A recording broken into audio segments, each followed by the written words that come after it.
Hi there. So finally I'm here.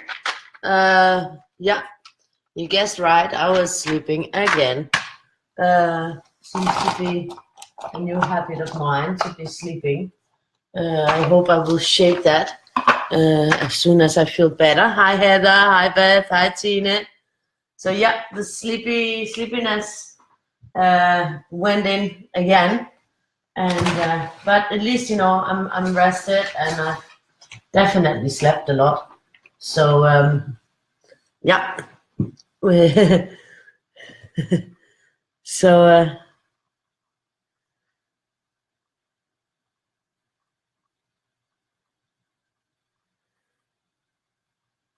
nice to see you all. Uh, I'm ready, and I was thinking because Tina was we were talking about Faber-Castell earlier to see which colors might be a good set. Hi, Kat. Yeah, I just woke up, so again, hi, Danny. Yeah, I just woke up again. I actually slept from. Yeah, I was gonna go to sleep earlier, and then I had to make some food, and then I fell asleep at 6 o'clock. So I slept from 6 till now, which is pretty long, considered that I normally only sleep 4 hours in a row. So pretty long sleep, and yeah, so yeah, that's crazy. But okay, at least I think when you sleep, then it's because you need the sleep. So probably it's good for something.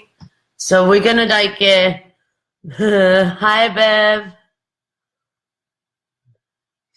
Yeah, I'm not sure. I can't see the YouTube on here on this computer because I don't have it automatically to set on to go on. Uh, so, but I was like talking with Tina.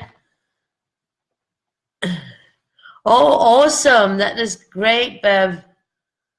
About some looking into the Faber-Castell, and I was gonna go for like two different yellows.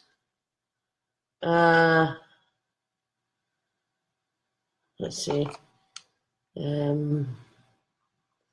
See, I'm gonna go for light yellow. Let me see.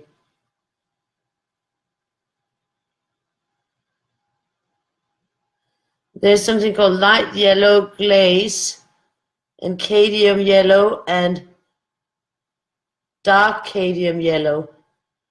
I mean, the one looks darker, but now that they say that they're three different, I'm gonna go with those three.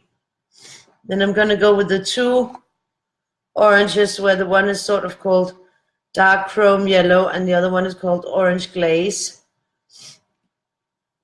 If I should go by the cover of them, then this one should definitely be here.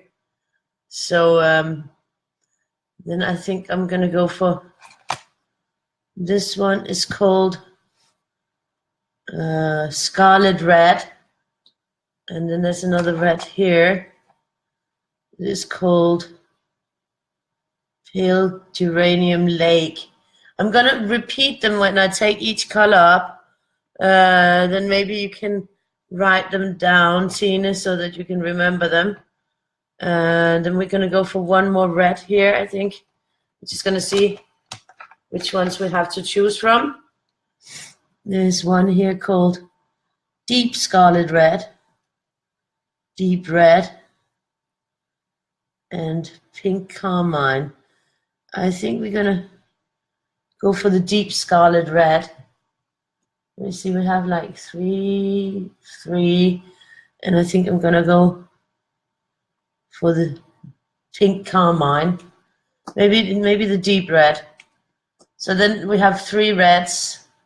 I'm just gonna like go 3, 3, 3, and this is gonna be the Pink Carmine.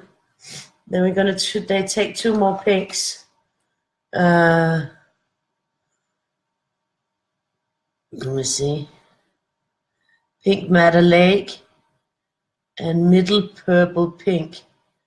So I think they're gonna go like this. And then we got these two. Well, I'm gonna like go through them a little bit so that we get an overview of these Faber-Castell colors. Crimson and magenta. We're gonna take them like that. And or maybe take them like that.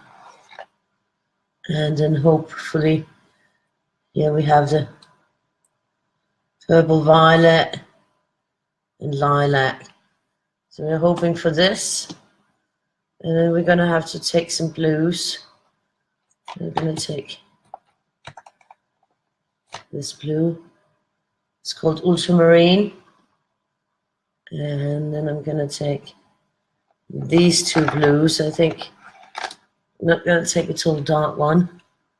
Phthalo and cobalt blue. I think I'm gonna go like that.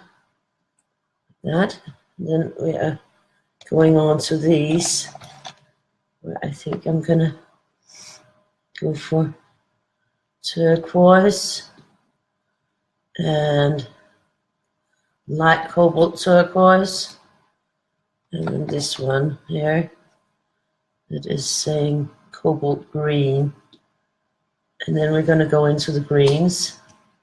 So I'm trying to like put up quite a lot.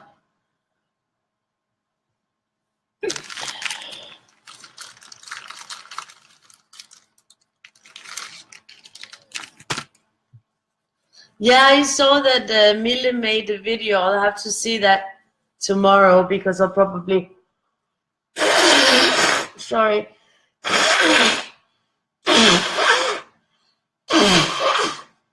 Probably after this video, I'll probably just like change the banners, put up the one for the 23rd, and try to start the download on the video and then just go to bed again. Because I think I just need as much sleep as possible. Hi, Beth. Really nice to see you. Hi, Julie. So I'm just going to take a few more greens here. We're going to like really try to go through these so that Tina can get a good feeling of which ones she might like to get. Before she goes to buy some. So we're just gonna sort of almost go full throttle on the different here,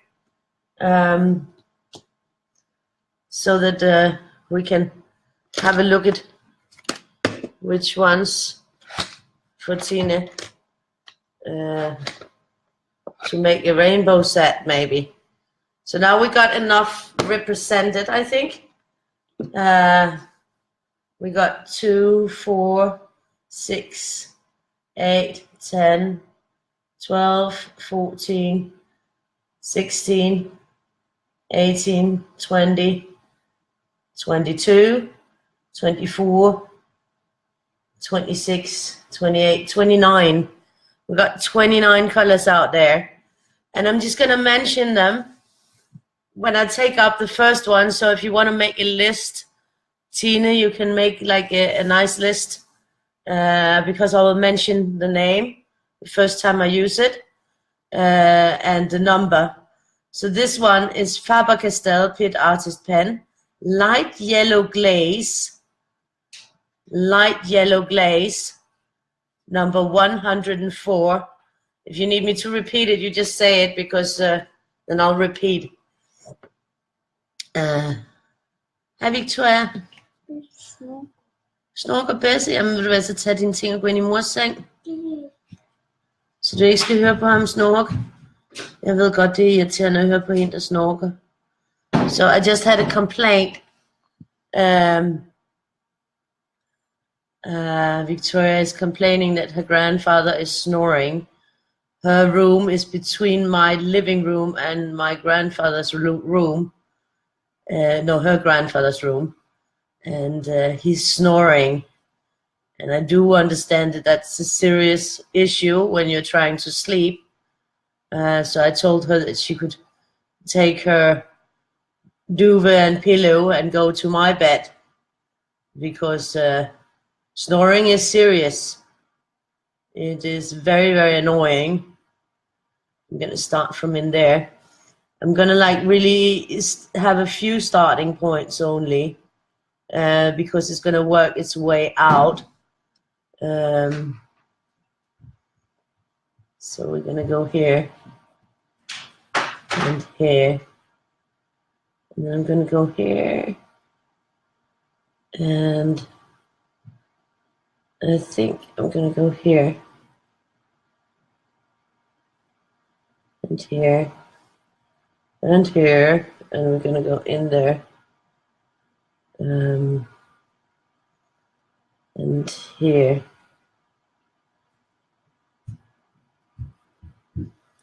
So yeah, I do understand snoring is a serious offense, and it's unacceptable and unforgivable. Did you get the first one on the list, Tina?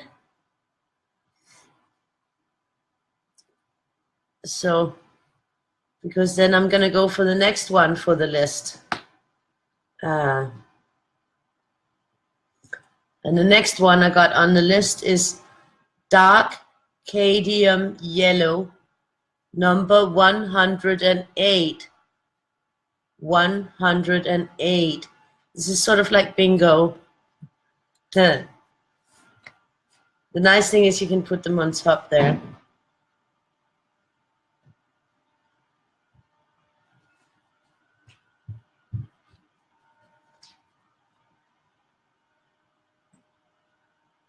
It's beautiful. Beautiful color. So yeah, we're gonna be exploring quite a lot of colors on this one.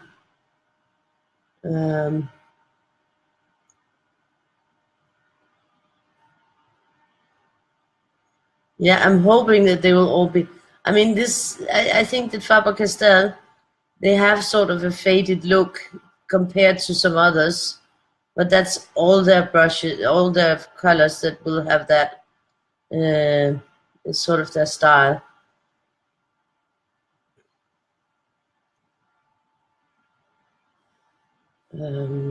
So yeah, I'm just gonna go on here and hopefully we'll get to see all the colors. I do believe so. I also believe that we will make a second round on some of the places, so we'll get through there.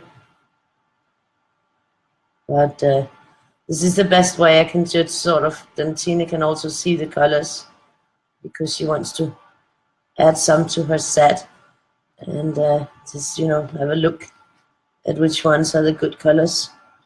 Oh, good night. So yeah.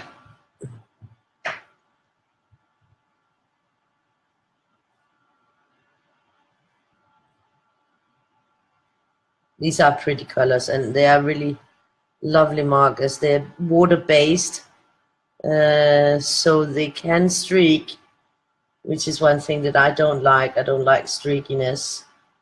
But they will not bleed through like the alcohol markers. So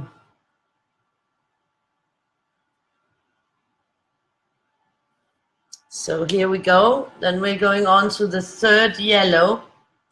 The third yellow is cadmium yellow 107. Cadmium yellow 107.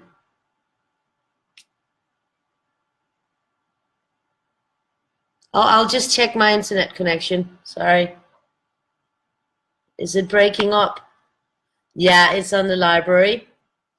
I don't know why it does that. I'm just going on my own. That was nice of you to say. I didn't check that before. I should be on my own now. Was it breaking up or something? Hi, Ross. Okay, so great. Is the sound better now that I'm on my own?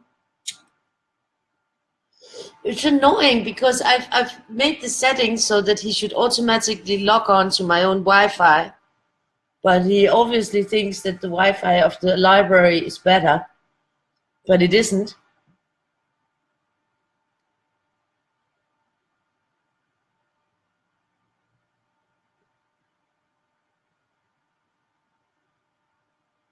And that's good. Well, this is um, the third yellow we're gonna go for.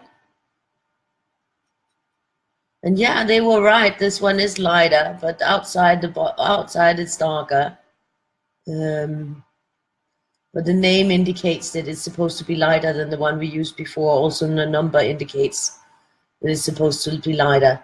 So we can actually trust the number and the name in this case. So I will shift around the order, but you can see that it is lighter than the other one. This one is just darker on the outside. That was what messed me up in my decision making. So now we know that.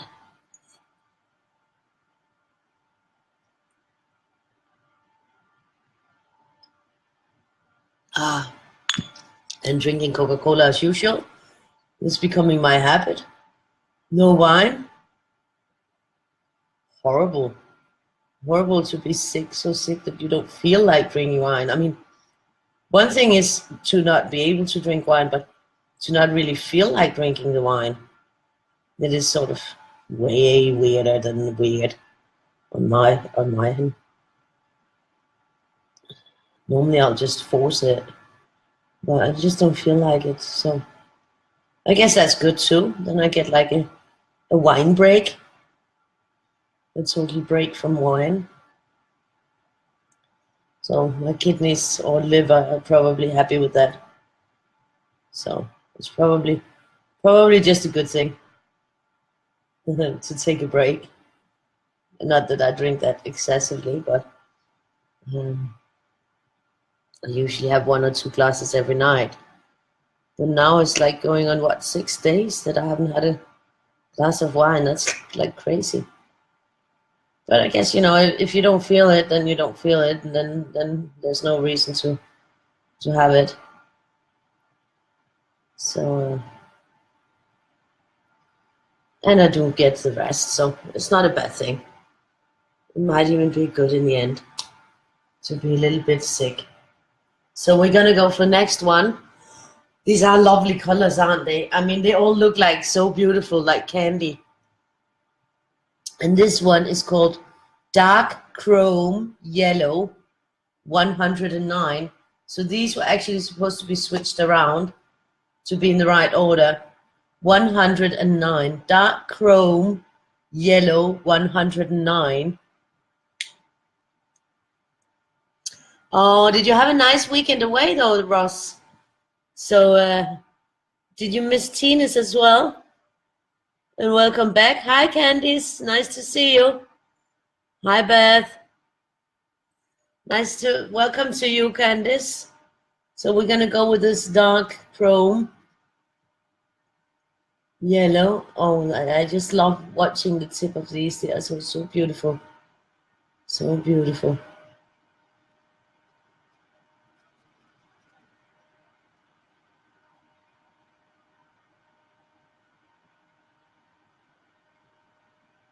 Looks beautiful, beautiful color.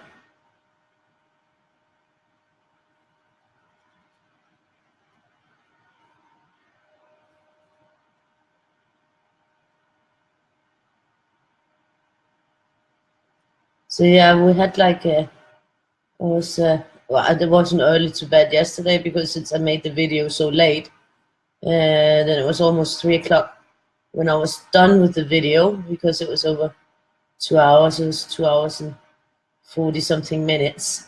So it's almost like 3 o'clock, 3 a.m. when I was finished with the video. Then I had to change the banner and put up the new drawing, and I had to download the video. So in total, before I had that done, it was almost 5 o'clock before I went to bed. 5 a.m. And Then I slept until 10 o'clock. And I made like a big breakfast for the girls. They slept long. That was good. I think they were up half an hour before me, but that's okay. They took some like cocoa, chocolate milk, and we're just like hanging out, watching telly, movies or what they were doing. And then actually the girl was here almost all of the day until she got picked up like 3:30 in the afternoon. So they were like busy all day, which is a good thing. And I did get a little bit of work done during the day, but then, you know, like it was already, I got up at 10 and already at 3 o'clock I felt like sleeping again. So I was like only up for 5 hours.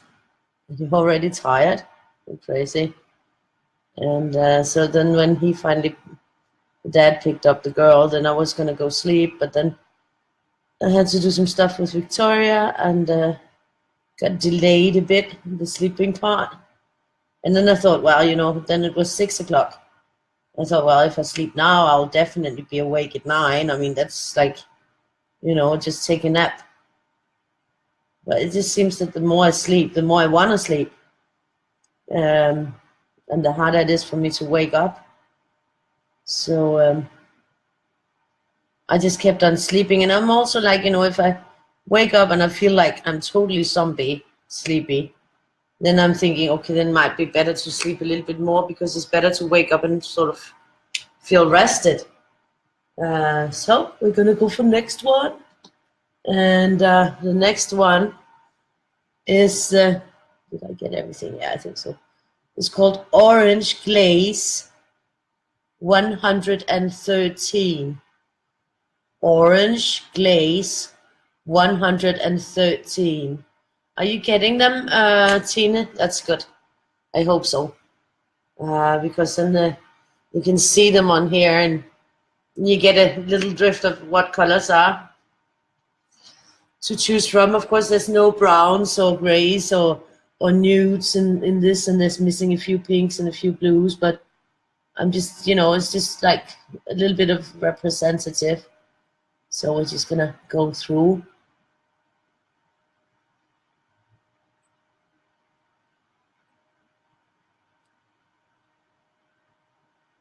This is a lovely orange, actually.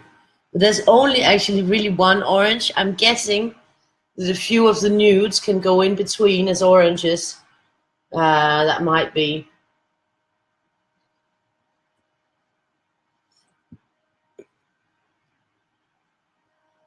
So in this one, we are like focusing a little bit on the colors of this Faber-Castell set because Tina is gonna add some to her collection. And since I have the full set, I think, well, I have the set of 60. Then we're just gonna have a look at the colors so she can see which ones she has and which ones might be nice to add to her collection. So it's sort of like a little color tester while we are coloring Mr. Weirdie of the day. I'm thinking he's some kind of bird. I don't know if he's an owl. He doesn't look that owly, so he might be like a fat canary, a really fat canary. That might suit him better, being a fat canary.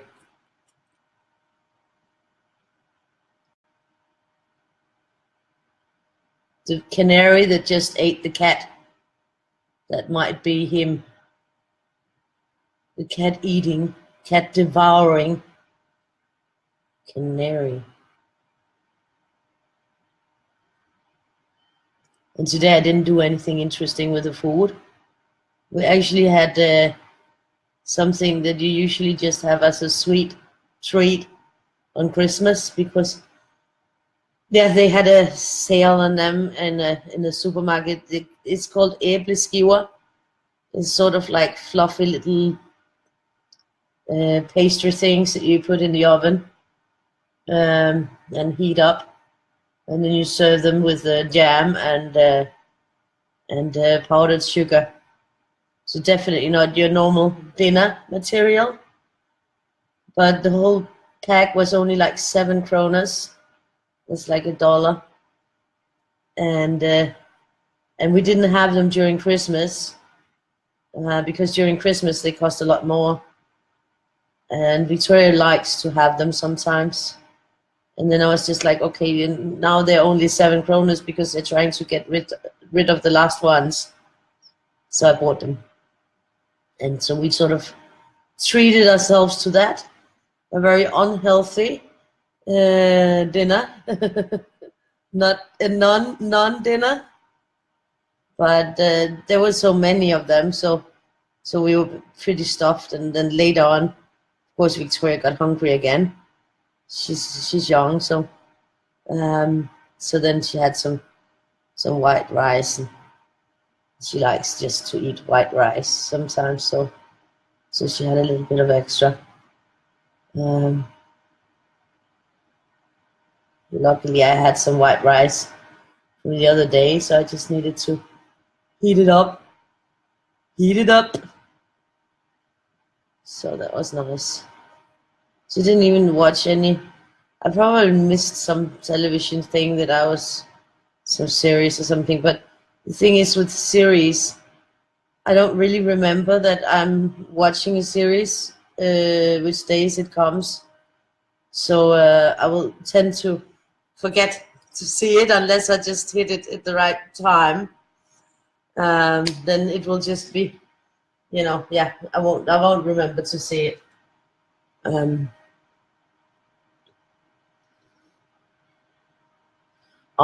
But just if you had a great trip, then that's great. Yeah, sleeping is good for me. Oh, that's great, Tina.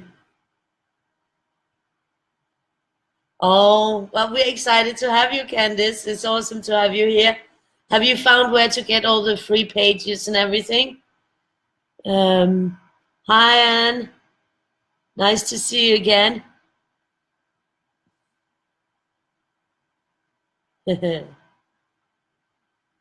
Hi, Joanne. Bonjour. Ça va? Ça va bien? My French sucks. So this is a scarlet red, number 118. Scarlet red, 118. So we're just gonna take it slow through these colors and numbers. So this one actually goes nice after the orange because it's so bright that it could be orange. So I think that goes very well. Now that there is only one real orange, it's kind of, done nice with more oranges because there are different orange colors. So, but this is the scarlet red.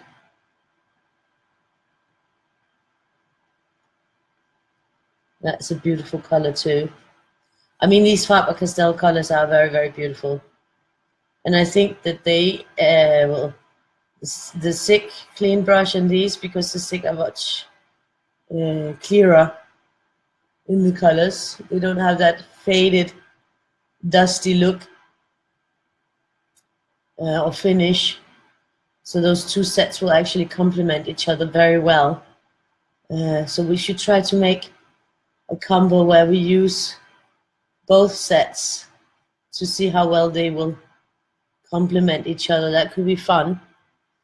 I have the 80 set of the Sig clean brush, but those are real brush pencils and markers, and they have very, very rich pigment, and they're also water-based like the Faber-Castell pit brushes. So I think the two sets would complement each other. I don't think that there will be two colors in these sets that are exactly the same. So in that respect, I think that the two sets will definitely, expand the range quite a lot. Yeah, because the one has 60 and the other one has 80. So in total, you will be getting a lot of color out of that.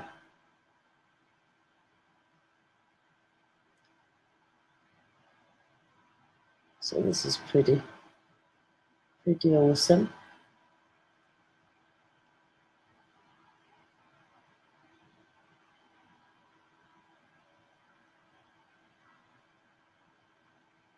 Yeah. So far, so good.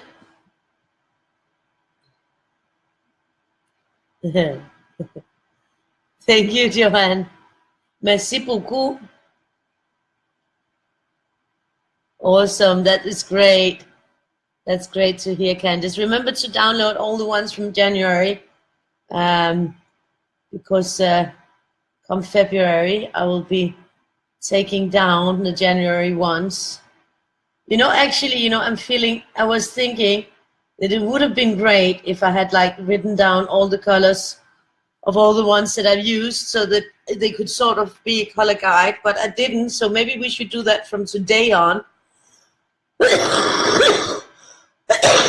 Like we're doing right now, make a record of which color and the color sequence and the brand, so that there's sort of like a little,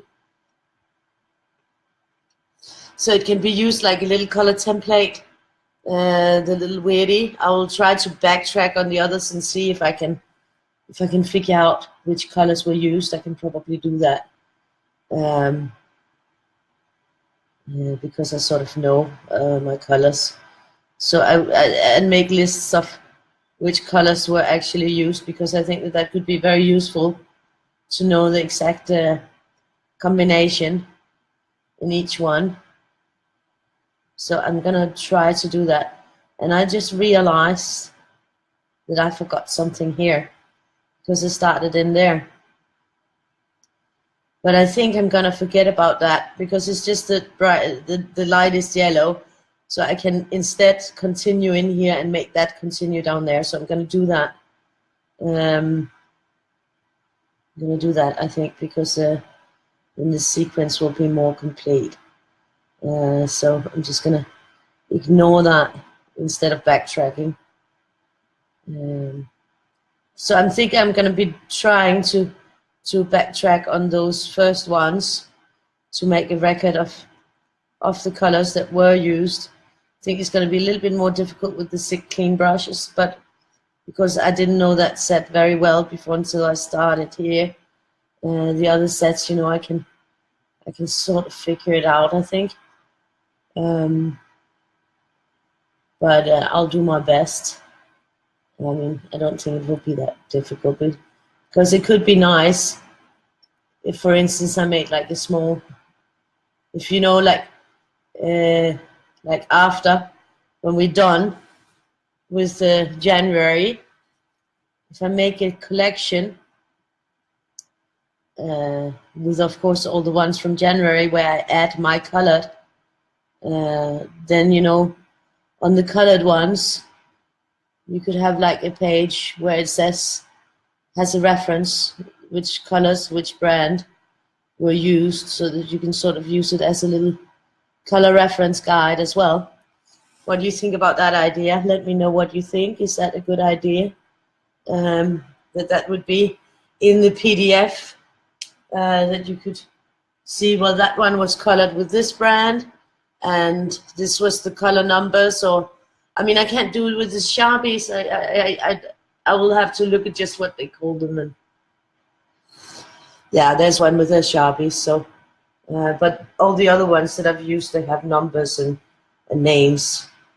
So this one is called Pale Geranium Lake. Now I'm just going to look at what this one was called Scarlet and had 118. This has 121. I'm just going to look on the ones afterwards just to see if I'm missing something with the numbers. This is 219, so I think this one probably has to go first if we're going to follow the sequence of them. And this is 223. So I'm thinking, so don't write down yet, that this one has to go first. And So that's 120. So I think the one that goes now in the sequence Tine will be the one that's called Deep Scarlet Red 219. Oh, and that one was called, no, it's not, because that was 219. No, I was actually right. The one that goes first is this one, Pale Geranium Lake 121. Tina, sorry for messing up. I hope you caught it.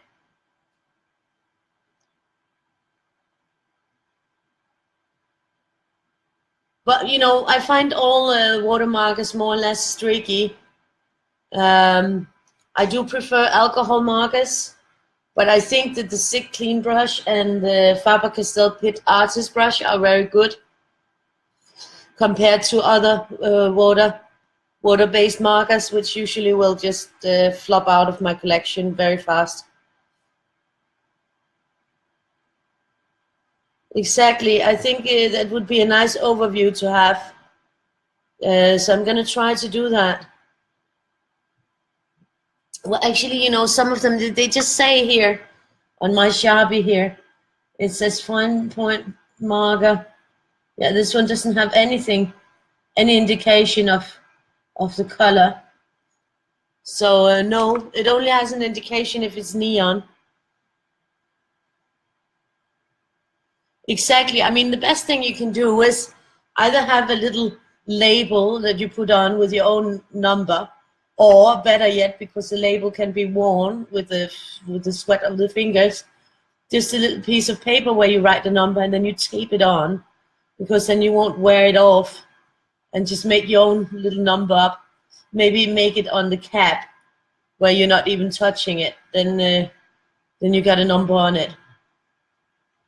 So that might be an idea.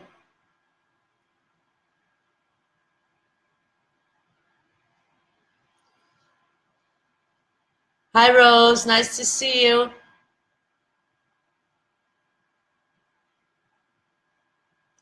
Yeah, that's awesome, Carol.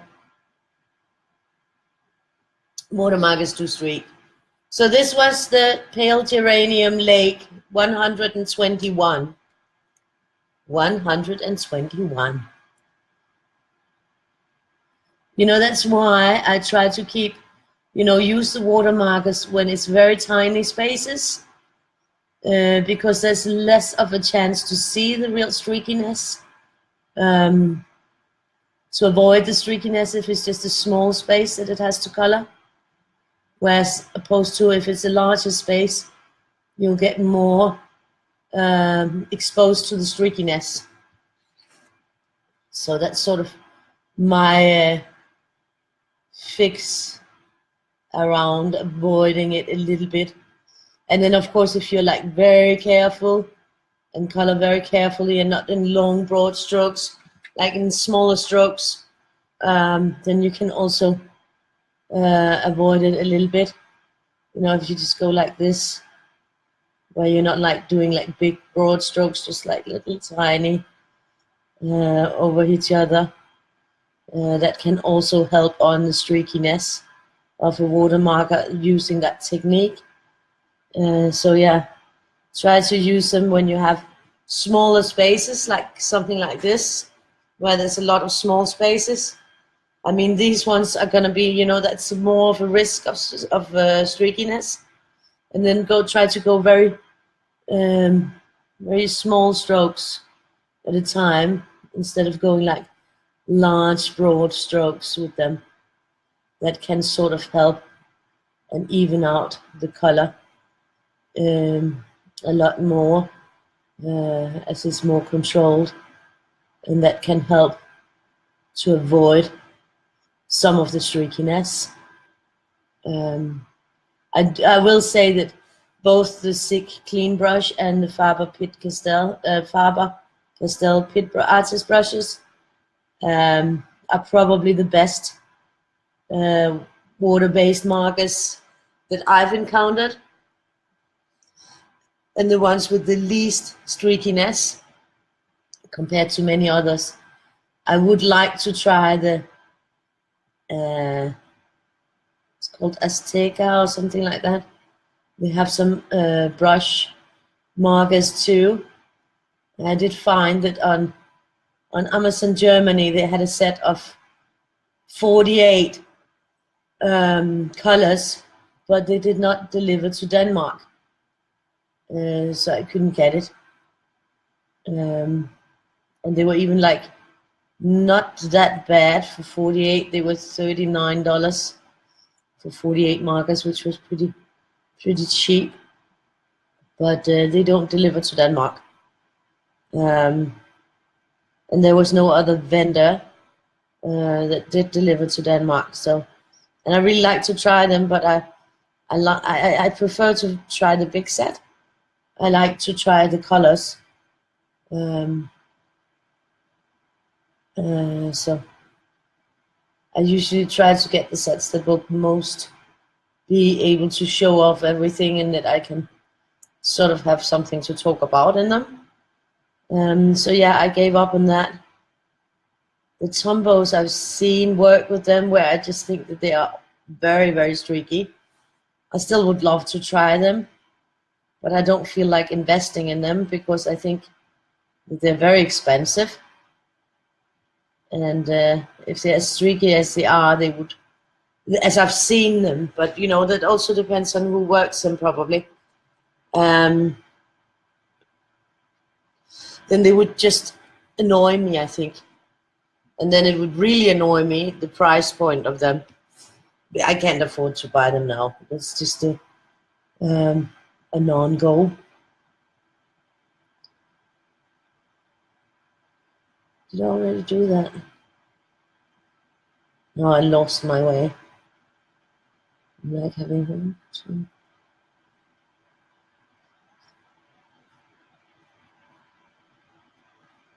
Yeah.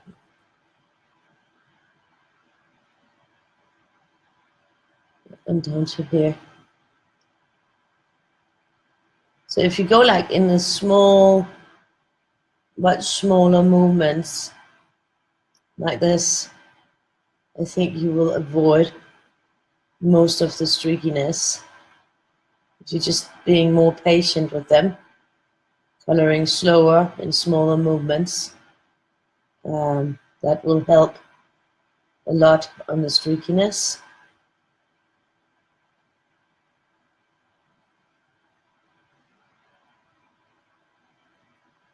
So we'll just try that. And I'm going to go around here.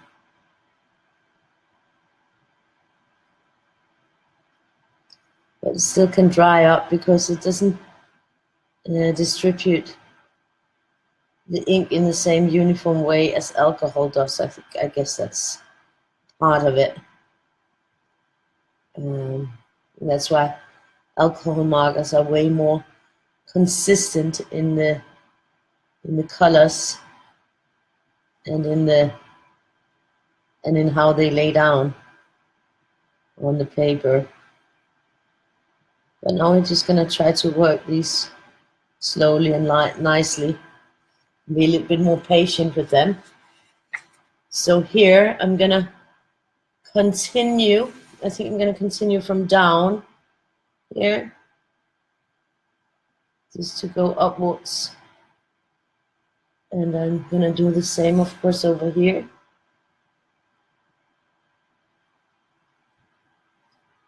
So, and I'm gonna go downstairs here.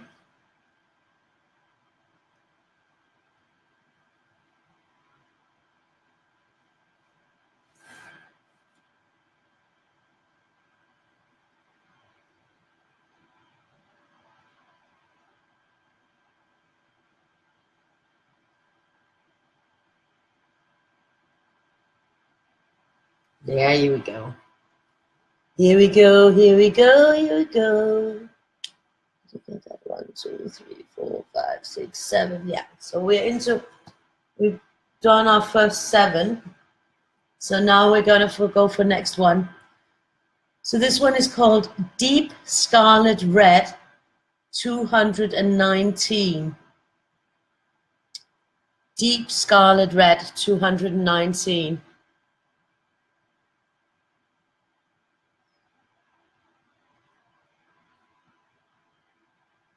Label making is a good way, because then you'll still be in control of your set. Learn something new. That's nice, Julie. Thank you. You're using the Tombos again, Kat. Okay. Maybe try that with the small strokes and see if that helps on the streakiness. Oh, potatoes. Yeah, I mean, the brown potatoes, you slowly. Sorry.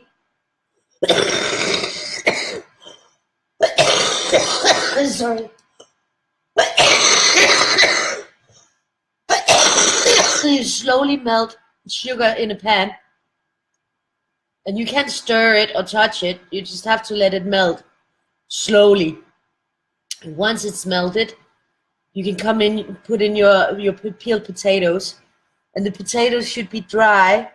You know, pat them dry. They shouldn't be wet. And then you can sort of maybe put in like just a little dollop of butter, and then just coat the potatoes in the caramel. Yeah. You burned your potatoes. Well, then they're brown too. Yeah. I've never tried the Irichen pencils. I would like to try those.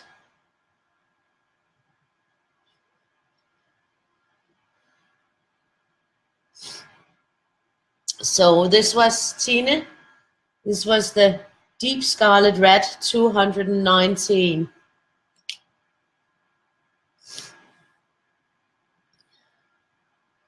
So I'm just going to stay with this with the smaller movements. See if it overall helps them in the streaking. I do believe it does. I mean, it's just that I rarely have the patience to do things that slowly. But I think that is what it takes to at least get a better result out of them with less streakiness. But I will still say that this Pit Artist brush are not that bad in streakiness. Same as the Sig Clean brush. They are very, very good compared to other watermarkers. But still, they do that nasty streaky that is annoying. But let's see, you know, if we just try to be very gentle and then sort of do those small movements and see if we can eliminate a bit and get an even better result. That would be nice. We'll just have to chat a bit more. It'll take a little bit longer. But, you know, everything for the best result possible. We do like to get a good result out of it. And that's definitely something to think about.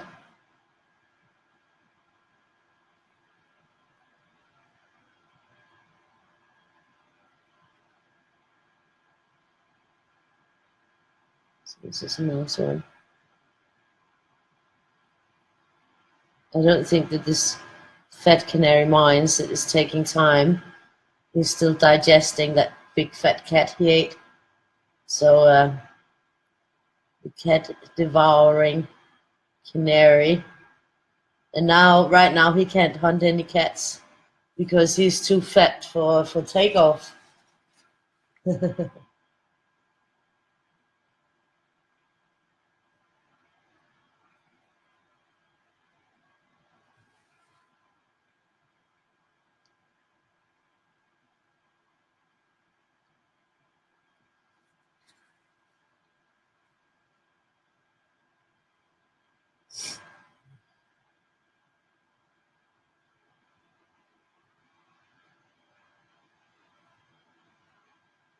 I might forget about going in these small movements in a while because I'll probably start getting too impatient.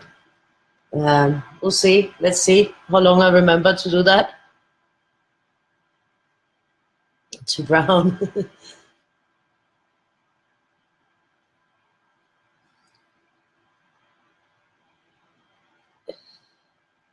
Wow, that sounds like the tip is very fine. I really like to try them at one point, but they look pretty. But I do have a feeling that this Artesa brand is something that just uh, popped up with the color craze. But that's not a reason for not wanting to try it. I shouldn't be a marker or brand snob. I should give all brands a chance and try them. But you know, I don't like that I can't get the big set. If I know, you know, if there was only the 24 set, then that would be fine. But I know that there's a 48 set, and I do like to try all the colors. I do like to have a complete profile on the set, because then I can make a better review of it, a better judgment of the all over quality. So I do like to have the complete one.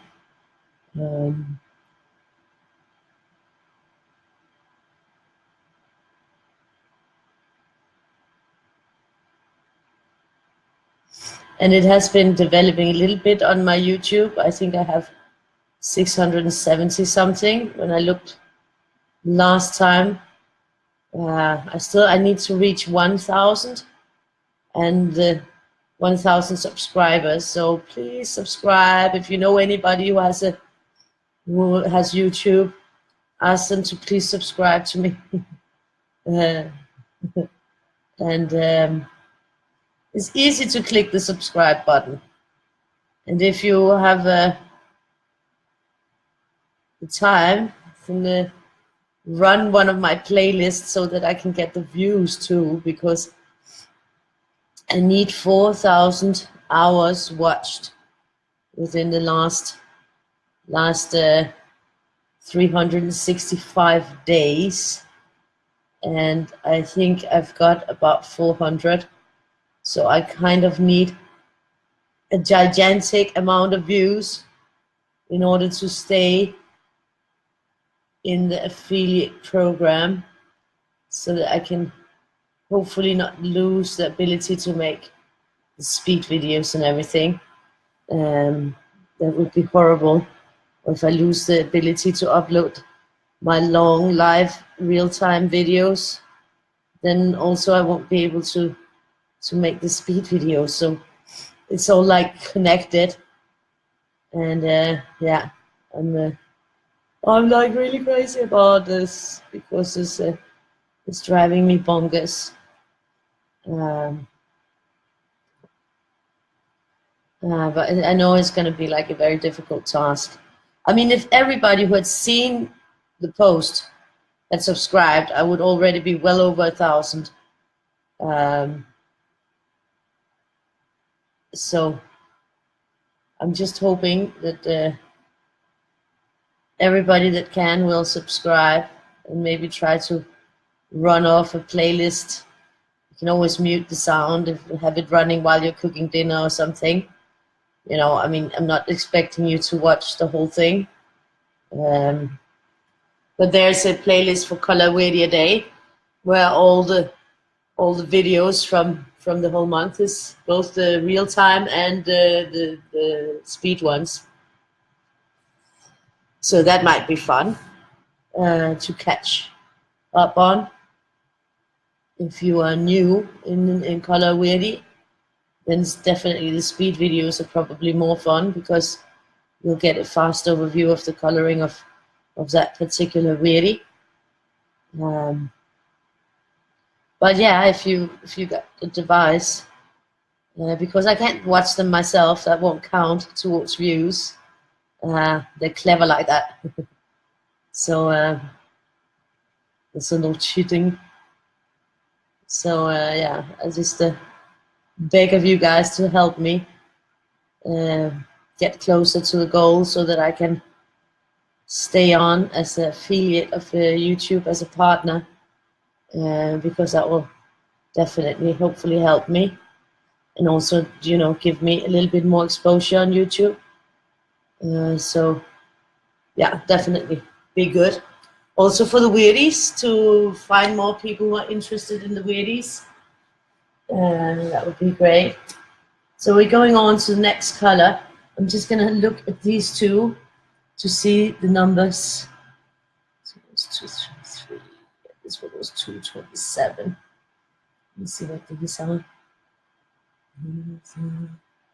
129. And this one was 100. That was 219. So I think I'm just going to go with the flow that I have already put down.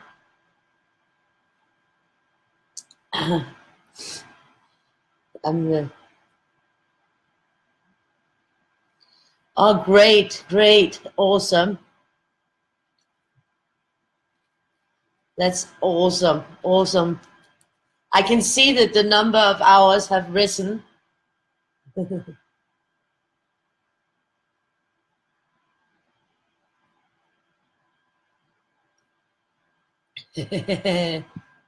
Thank you, Tina. That is great. That is a great help. I have to blow my nose again. I'm sorry, you guys, but I am clearly a snotty one. The snotty Maria. So, yeah.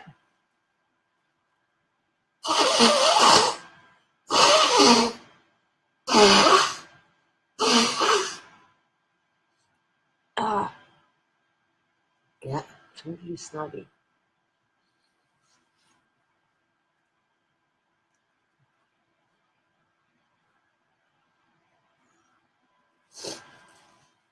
So I'm just going to mention the color again to make sure that you have it, Tina. Deep red, 223. So we'll see. Yeah, it was kind of a blow with this YouTube thing. Because I've been happy I've never made any money off of it. I think in 3 years I've earned about 40 something dollars, and they don't pay out before until you hit $100. So that would be another 3 years. But you know, it would be annoying to be taken off the program, because then I probably would have to start over. And the annoying part is not so much the affiliate, the monetization, because I haven't had a payout yet. But it's more if then I also will lose my ability to put up videos that are longer than 15 minutes, because that will sort of ruin what I'm trying to do with the Weirdies, with making the speed videos and everything. I'll probably find work a way around it, but you know, this is the easiest way, and it would be annoying to lose it.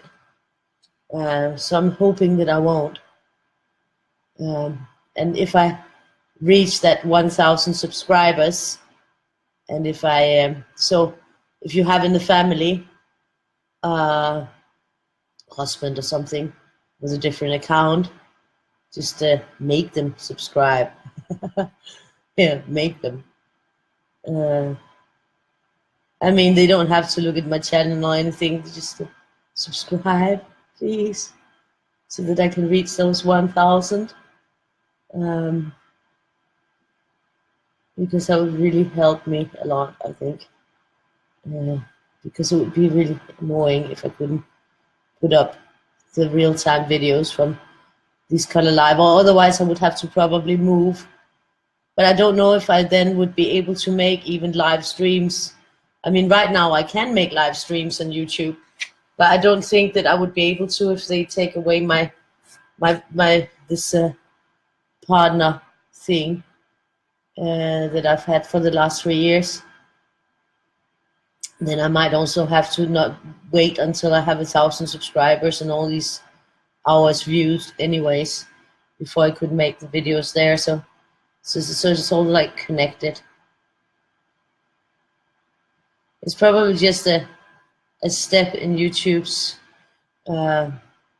competition with Facebook and other social medias. They're fighting for their space and their commercial dollars.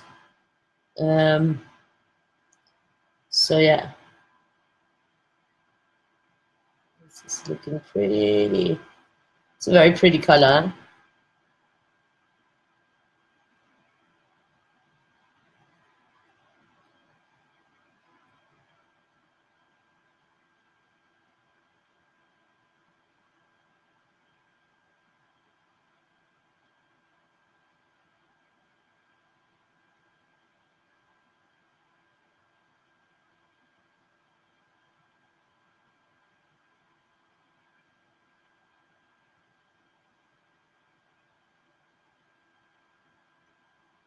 But since I've always like used my YouTube more like a practical account, where I have a base for my videos, I've never really been promoting it a lot. I just, yeah, it was just a practical thing for me, where I could put up the videos and then I could use that to embed from. And yeah, I guess now I have to think slightly more tactical with it, in order to stay on.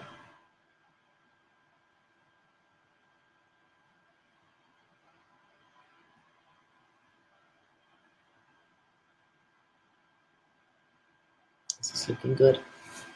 It's looking really lovely, eh? All those reds and yellows and the orange in between. I mean, it's nice that the darkest red, yellow and the brightest red is close to the orange, but I still would like to have some more oranges in this set because it seems devoid of orange, which is kind of weird. So here we go, here we go, here we go. Here we go with the flow.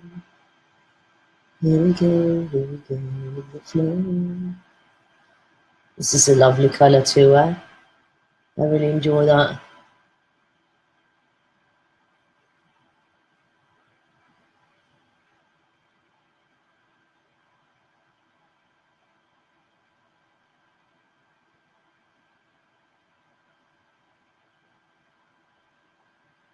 But I did get a good rest, and now I'm feeling like rested.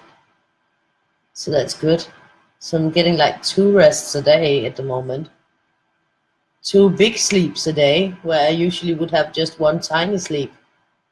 So I guess, yeah, that's not a bad thing.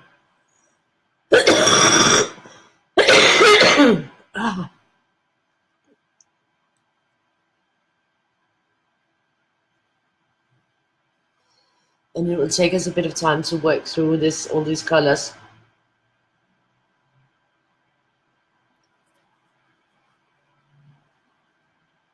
So I'm gonna go here. This is a lovely color. I'm gonna go here. And I did actually also draw some weirdies today when I was sitting with the girls, after having that big breakfast with them. So that was, we got a few weirdies drawn up, a few new weirdies were born. I'm gonna try to, like, when I've cleaned some of the new weirdies, maybe I'll print some out and show you. I'm pretty excited because I made a lot of awesome weirdies, new ones, so they'll definitely be, I think I will reach enough to have another year of weirdies because I think I already did 1/3 in what I've done now and what I had from before that were already done.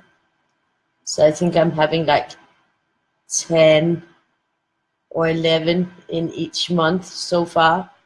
I sort of like, I look at the Weirdie and then I'm thinking, okay, which months do I put it in?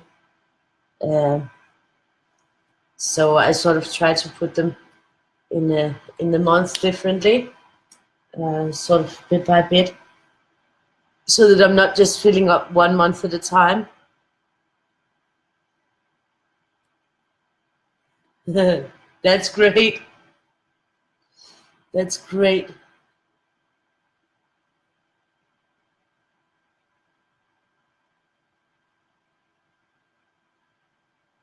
Yeah, but you know, if I watch from my what's called my internet address, they will see that it's my internet address, and it won't count. I think it's. Oh, that's awesome, Heather. Great. That's great. Oh, that's Ross. That's awesome. I mean, I will have an explosion in views. They will be thinking, "What happened there?"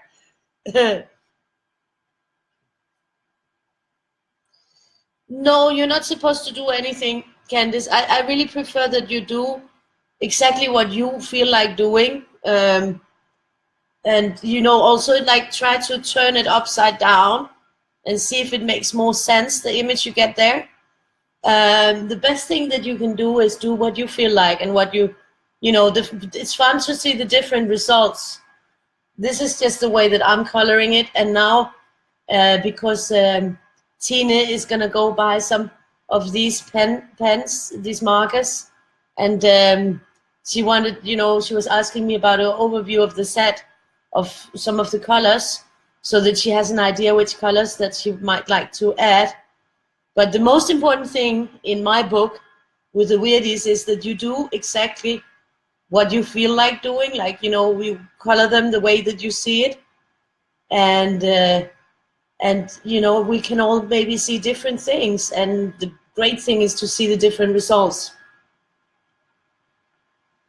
So I think, you know, that's the essential. So just also, you know, you don't have to color a Weirdie to be in on the Weirdie. Sometimes there's some people who are coloring something entirely different, or crocheting, or not coloring at all, just being here and hanging out. So no, don't ever feel like you have to. I mean, of course you can do it and match my colors if you feel like it, and if you feel it's inspiring or something. But definitely don't feel that you have to do that, because that would be boring if you just try to match my colors. You know, see what you like and what you see in it, and then do your whole own thing. Never feel like you have to do something a certain way. That's against my nature, actually. It's against my nature. So just feel totally free with the Weirdies. Also feel free with the lines. You know, you can pass the lines and do something completely else. Ignore them. It's all up to you. It's only your own imagination and creativity that will set the limits of what you can do with the Weirdies. You can build on them. You can do whatever you want. It's a collaboration. I made some baselines, and then you can use them as guides to create your own piece from that. So yeah, that's my take on it. I hope that helps you, Candice. It's so nice to see you guys joining. It's because Tina, yeah, that Tina's collecting the colors. Did I remember to say this one? I think I forgot. I'll just mention it. Normally we don't do it like this with the mention of the colors. It's the first time, but it's just because yeah, the team is going to go buy some. So I thought this was the easiest way. So this one is called Pink Carmine 127. Pink Carmine 127. So that's why we're doing it this way today. But then I got the idea that it could be fun if when I finish with all the colors, that I did make an overview of which colors were used, sort of as a guide for the PDF that I'm going to make afterwards, where all the colors will be included, colored ones of mine will be included, so that people can use this as a reference to how the different sets colors looks. Or sideways, indeed. You can also put them sideways. You can, yeah, sort of, you know, it's always a good idea when you have a Weirdie printed out to see it from all sides and see where it makes most sense to you, because they are great upside down too, most of them, then you will get an entirely different image out of it, which can sometimes be fun. Sometimes it's fun to actually both color them the one way and the other way.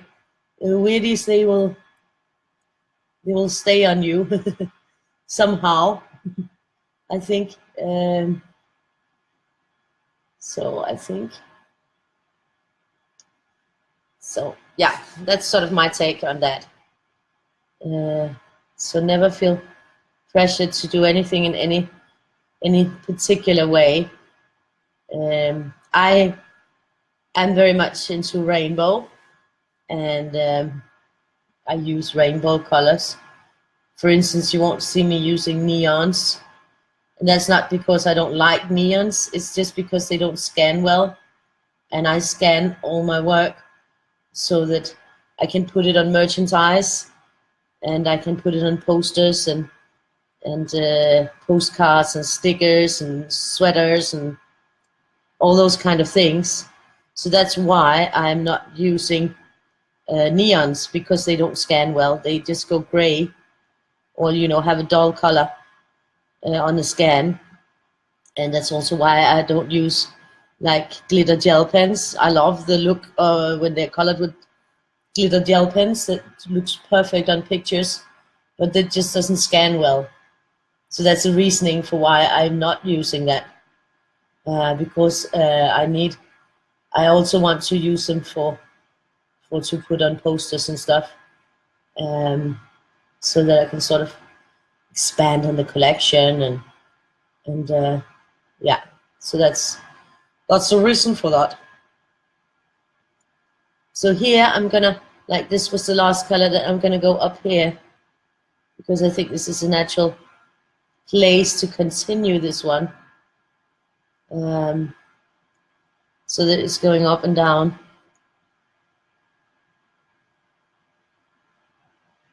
So yeah, that's a lay down on how I like to do this. But there are no rules. There's also no rules of you have to color this or you have to do that. No, you just do what you feel like and what feels comfortable for you. And if it's comfortable for you to color one Weirdie a week, then you do that. I mean, there's no, it's not even a rule that you have to color Weirdie. It's a what's called a free environment, where we can all participate and have fun and interact and be weird together. But no rules and no obligations. Just to feel free to have a good time and never to feel pressured or obligated to do anything. I don't like that. So yeah.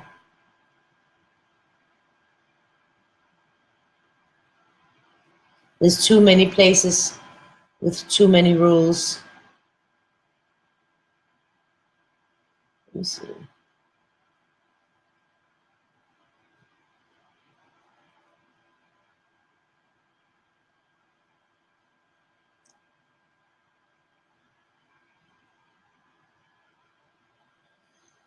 I keep forgetting count. So now I'm gonna do this in here. That was where I put the yellow before. And now we're on to the next color.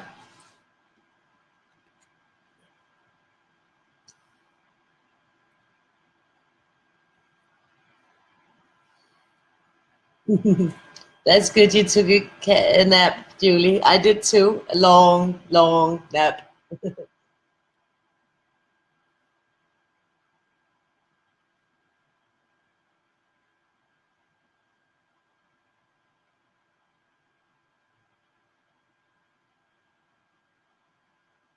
Awesome, Bev.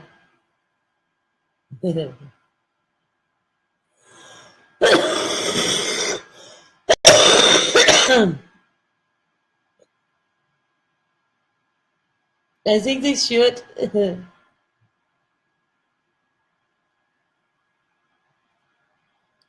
Oh, that's awesome. That's awesome. Thank you, Ross. I would probably, I mean, to use them, I need big scans. I need like preferably 600 DPI scans, but 300 DPI scans can do as well.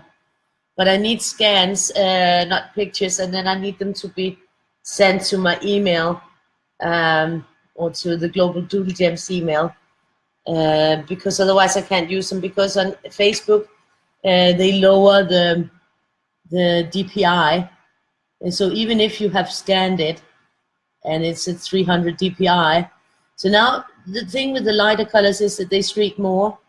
And I didn't mention the name of this one yet. I will in a second. But yeah, I need the scans in order to use a color for something. I mean, I can grab them and use them for videos, and that's what I'm doing, and putting them in the albums. I'm just going to mention the name of this one for Tine.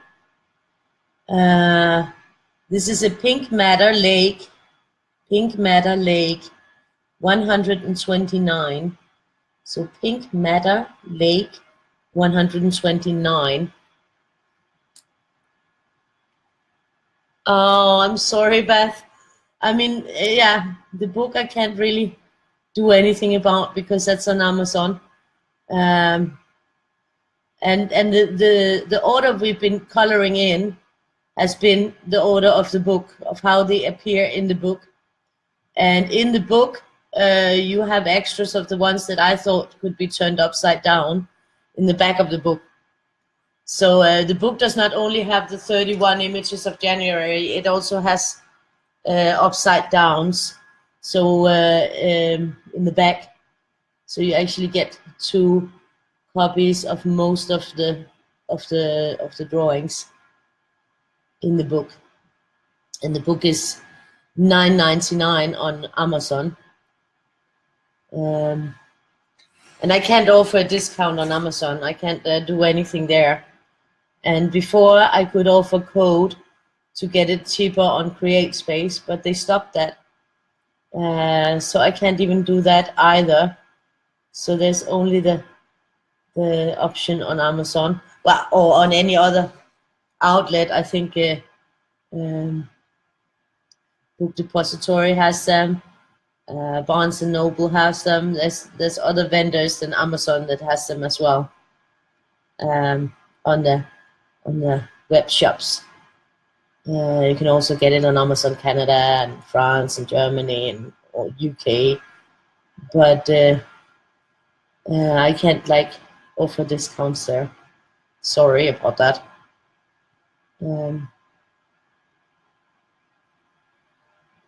But all the Weirdie books from 1 to 12 are on Amazon.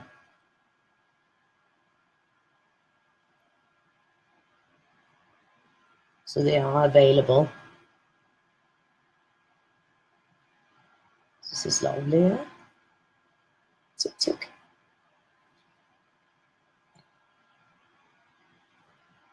So I have a feeling that Victoria will not be getting up tomorrow morning because, as you know, that she came in this late.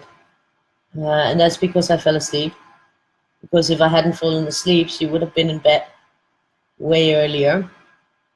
But because I fell asleep, she takes full advantage of the sleeping part, and she stays up. And my dad don't say nothing because she was actually up at his room, but he won't say anything, like tell her to go to bed or something, which is pretty annoying actually. Let's just see what I'm gonna do here. I was actually, let's see, if I'm gonna like,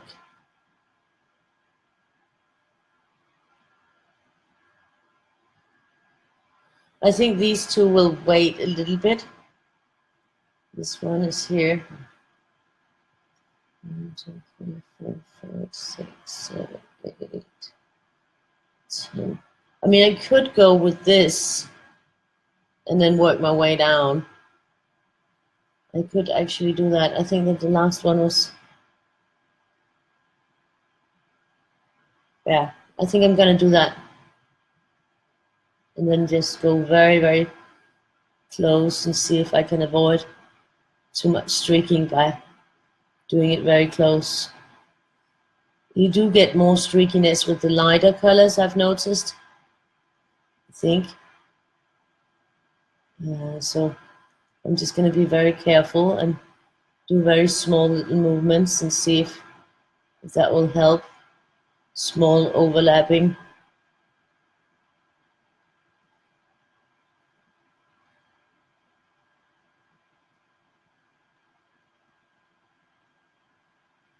It actually looks pretty good, doesn't it? But it's all, you see it more clearly when it dries up, how lucky you've been.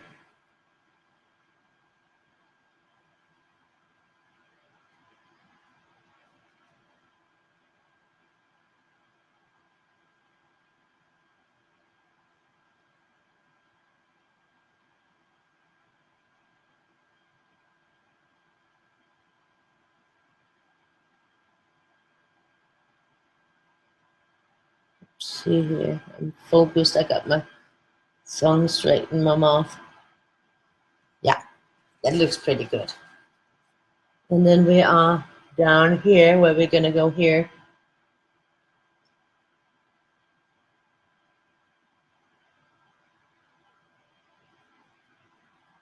It's actually looking pretty nice.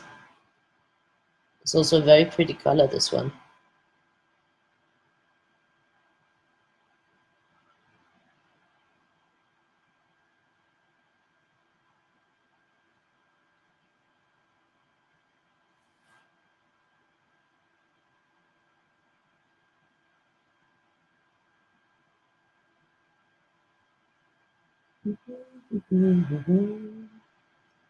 Put this one in here.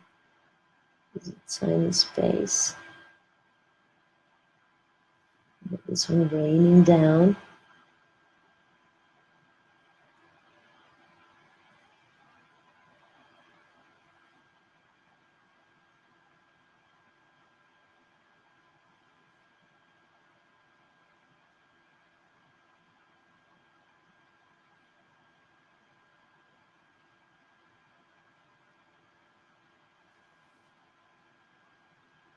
Also, you know, I think always the best results in coloring are achieved when you have free hands to do exactly what you want or what you feel like.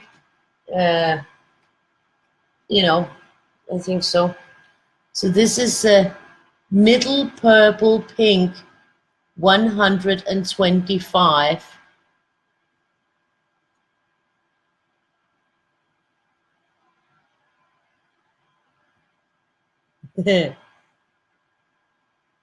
Or you'll get, there's lots of hearts. Oh, that's awesome. I would love that, Ross. I will, I can write the email here. The email to write to is global doodle gems gmail.com. So yeah, I put it in the comments. Ross, I put the email to write to in the comments, or to send them to. You probably can't send all at once unless you send a WeTransfer. But that would be wonderful. I would love to have the scanned ones. I would love to work on them and do something with them.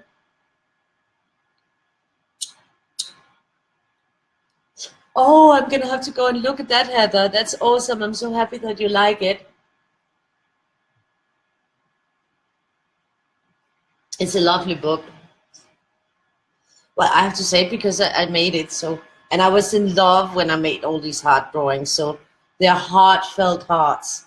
So I'm just going to mention this one again. Middle purple pink 125. So yeah, all the hearts are very hardy because I was in love when I drew them. Oh, I love this color. This is a really nice color. Yeah, very nice color. Yeah, Faber-Castell should send me like a couple of sets of these, you know, so that I could use some more. That would be nice. That would be dreamy. I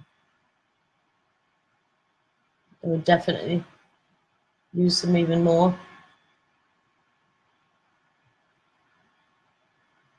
I should make some alcohol markers with the same colors. Then I would use them even more. But it's probably going to be limited fun of how long I'm going to use them. Depends how long they last. We'll have to see how long they last. I am trying to, like, you know, use just a little bit of each color. So in that regards, it's good when I'm using this many colors, because then it's not that much each one has to color on a whole picture. And yeah, I do, for anyone new, I print mine out in A3 because I like the size. And also because it makes it just easier for the camera to see what I'm doing. If it was in a A4 or, you know, a US letter size, then I would have to have the camera a lot closer, and then my pen would get in the way of the camera, and it would sort of like, you know, have some issues. So I like it like this, and also because I'm hoping that maybe at one point I'll get an opportunity to make an exposition with all of them. That could be pretty cool. And then it would be nice that they're in a good size and not too small. I mean, for an exposition, they might even be bigger than this. Oh,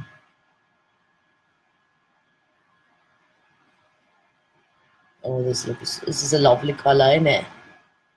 Lovely, really lovely. I like that. So here we are on to this one. Moving up, and this one we'll have to also be careful. Take little tiny strokes. See if we can eliminate some of that streakiness just by using a simple technique. It might take a little bit longer. I'm thinking that it's worth it. I am thinking that the beak will be orange.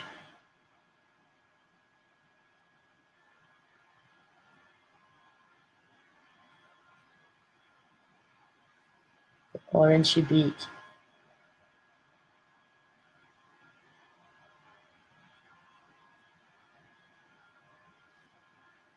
It does have a lot of lovely lines, this one. And the one for tomorrow has a lot of small, lovely lines too. So I am thinking that might be good for the sick clean brush. Now that we've had the Faber artist today, it might be nice to revisit with the sick clean brush tomorrow on that one.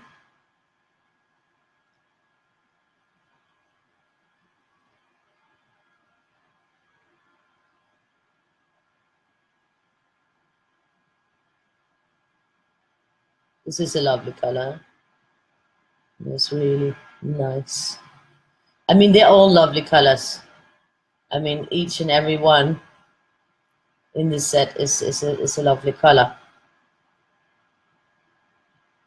They always, the thing with the Faber-Castell is that they're very, you know, how do I say that? They're very complete, you know, there's a complete look to the whole thing. You can almost like see that it's been colored with the Faber-Castell.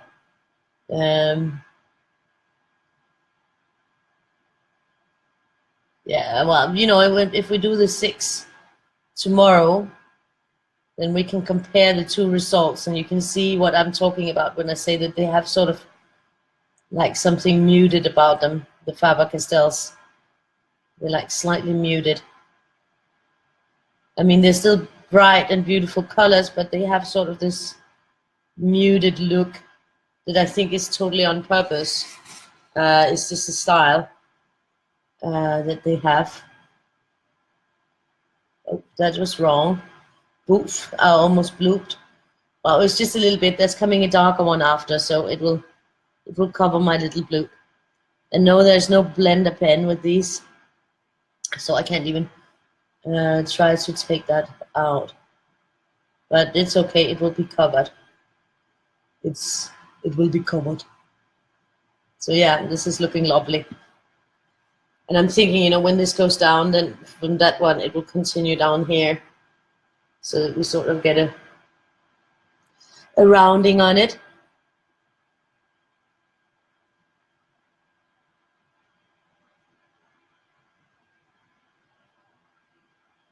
Yeah, for guest hostings.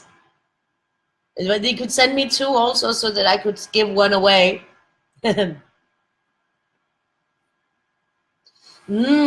Sounds nice. Oh, Kat, that sounds very, very yummy. Oh, very delicious.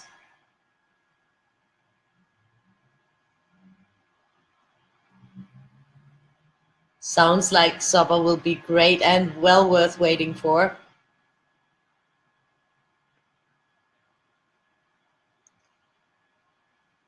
Yeah, exactly. They really look like they flow together in a nice way. Our tumbos are muted as well. It's good to know. It's a good to know.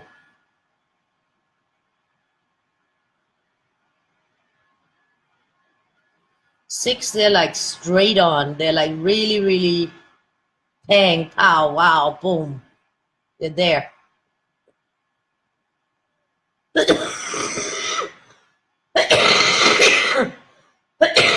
Very strong colors. Ah.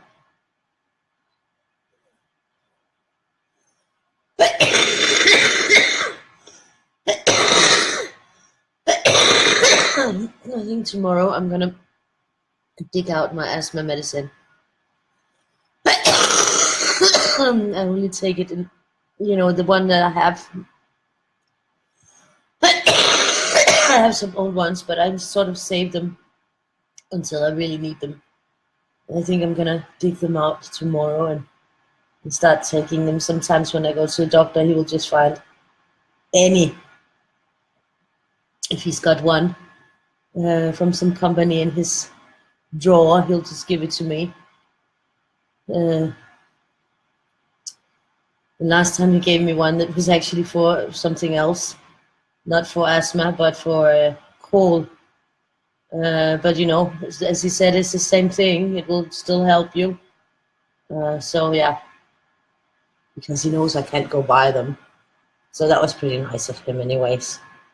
So this was the middle purple pink 125, just in case you missed it, seen it. And we're on to the next one. And let's see what we have here. This is called Magenta 133. So this is a Magenta 133. So let me see, is the Crimson is 134. And this one, the Violet, is 136. So I'm going with their flow. So that's good. Now we're going to look at him a bit from this side, because I think it looks like he's wearing some big turban or something. When we see him from here, it's a total different. Then it's not the fat canary that ate the bird. No, the fat canary that ate the cat. Fat canary that ate the cat. When we see him from here, it's a different. Then it's a funky dude with a turban. Turban, I don't know what it's called. The things that, I don't know, is it called a turban? The things on the head. that I think this is 6 or something that I wear it in India, where they have these beautiful things on the head. Yeah, I don't know what it's called. Maybe it's called something totally different. In Danish, it's called a turban. So I'm not sure what it's called in English. Never had to use that word in English before. So I'm not quite sure that I got it right. I do have a tendency to make up my own words. And once I've made up my word, it sort of just sticks with me. I'm funny like that.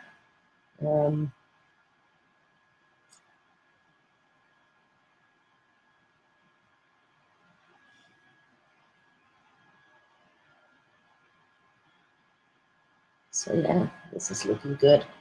This is another beautiful color. It goes down very smoothly and nicely. So I'm enjoying that.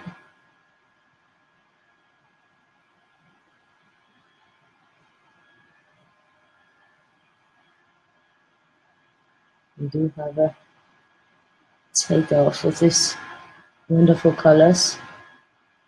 And I think they're gonna go around very well.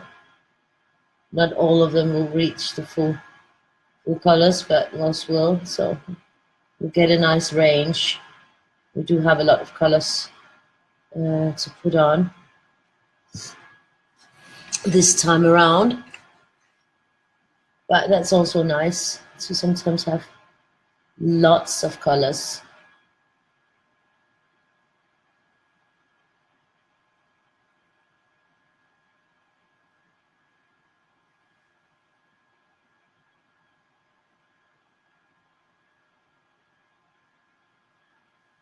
Yeah, I'm thinking that the thing in the stock in the chest might be breaking up. That's the coughing.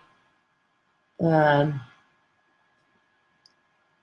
that might be, or it might just be because I was lying down. You always get a little bit more of the mucus accumulating when you're lying down. But I didn't lie down on my back, so it was not. I did do the sofa thing again because I'm thinking, I always think, yeah, but if I go on the sofa, I will wake up faster than if I am in the bed. And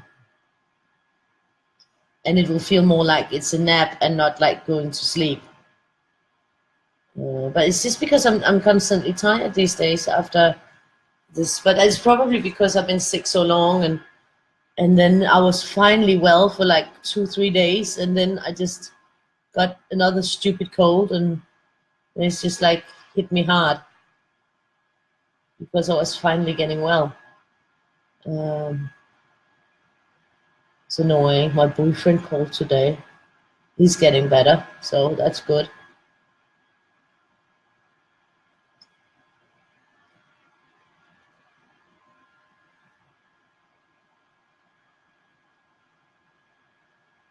So maybe I'll see him soon. He was talking about Tuesday or Wednesday, so we'll see what happens. I bet he'll be going back to work, so.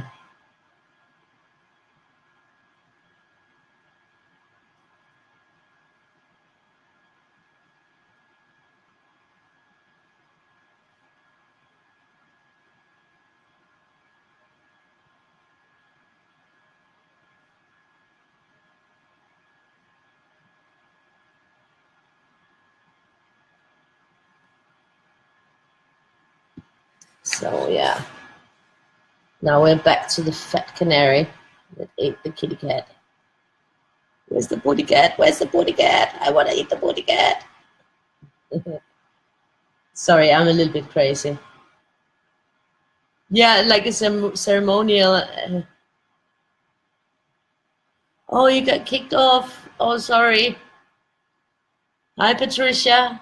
Oh, awesome, Ross. Thank you.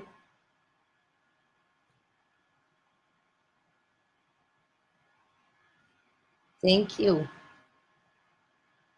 We'll see if I can do something nice and special with it. Now this is the 21st, so this concludes our first 3 weeks of Color Weirdie a Day, eh? We've been through 3 weeks now. So that's pretty awesome, isn't it? Isn't it? Yeah, it's pretty awesome. So I'm thinking that the video, I'll see if I'll have the time to make a video tomorrow to sort of do a little memory of the third week. I think it will be too long if I also include the 2 first weeks, and besides, you know, for the whole month one, then we will have the whole month included. So I think the next video will just be the ones for this week. So you should probably share your pictures so that I can get them in on this week's colored video. Look through of how we progressed on our third week of Color Weirdie a Day. It's been 21 days now, so that's pretty awesome. And yeah, I already put up the banners for February, so you can have a sneak peek. Well, you can always have a sneak peek if you look at the look through of Weirdie. That's on the YouTube on my books. There you can see all the pages of all the Weirdie's books. But so you can always like have a peek at what's coming. But I put up the banners on the Color Weirdie Day group, so there you can also have a peek. But don't take the pictures from there, because these are banners. They are tiny size, because they are made only for the web. So they are like really tiny, and they are not good quality for printing or anything like that. So they are merely tiny banners made for a specific purpose of being on the group banner that we change every day, so that you can see the days Weirdie. So they are not for downloading or printing or anything like that. That would be you would get a very bad result from that. Always the good quality one will be on the PayHip, and it will always be set at 0+. So that means that you can grab it for free, and if you feel like it and you can afford it, only if you can afford it, you can leave a tip, which can help me continue to do what I do. Probably need help at some point, because I'll probably run out of markers at some point. So any help is appreciated. And why did I do it like that? Because I want everybody to be able to participate. I mean, at least, you know, if they have a printer and can print. If you can't, then I can't really do. I mean, I can only like, I can offer the free one, and if you can't print at home, you can actually have it printed somewhere else. That might still be. I don't know if it will be cheaper than. I mean, you'll have to calculate, because it depends where you live, what the prices of going somewhere and having it printed is, where you can compare it to what the book is on Amazon. In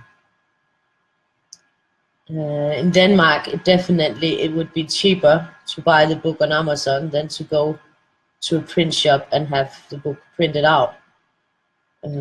So that's what it would be like here. But I don't know if that is the case in other countries. In other countries, it might be cheaper. Nice to see you. Did you have a nice book club? No. No, you shouldn't have stayed home. We have plenty left. Look, there's lots. No, you need to enjoy book club and get out and see something else. That's lovely too. Anyways, you know, book club is maybe what, once a week. We are here every day. So, and you still made it. We're still here. So don't worry. You shouldn't have stayed home. You should have gone to book club and enjoyed book club. and tell us about the book of the week. That would be interesting. We would love to hear that. I would love to hear that. I always love to hear something about new books. I love reading. And I actually I really enjoy audiobooks, especially when I'm drawing. Well, not when I'm drawing live, of course, then I can't listen to audiobooks. But when I'm drawing, I really do love audiobooks. And that somebody reads aloud to me, because then I can still draw. So yeah, books are great. And they are very good for our imagination too, because we will automatically start having our own little movie with our own pictures in our head. So that's awesome.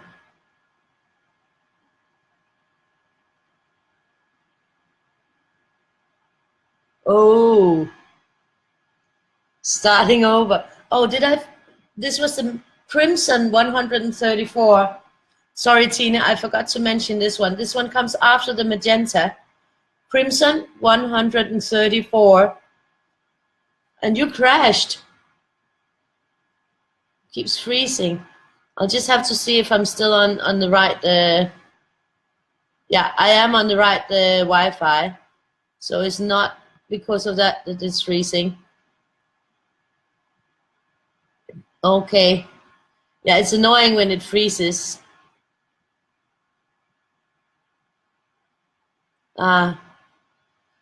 Yeah.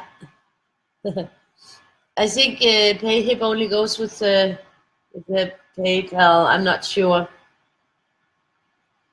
I'm not sure about that. I don't know. Could you pay with a Visa? No, I'm not sure about that. If it only goes with that, I'm not sure. Sorry for not knowing that.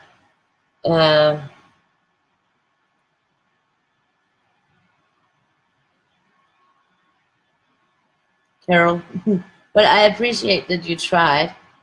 But I think that it PayHip, yeah, I'm not certain what it takes. I'll have to look at it if it takes anything but PayPal.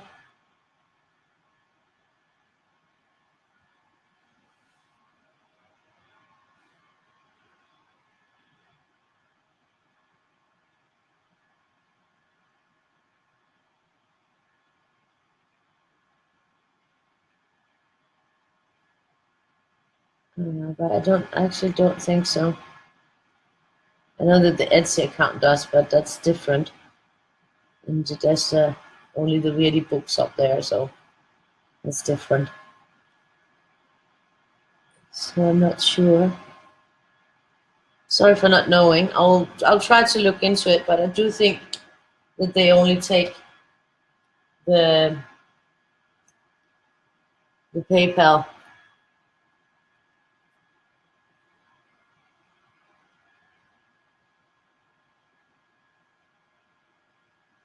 Ah, okay, Racketeer.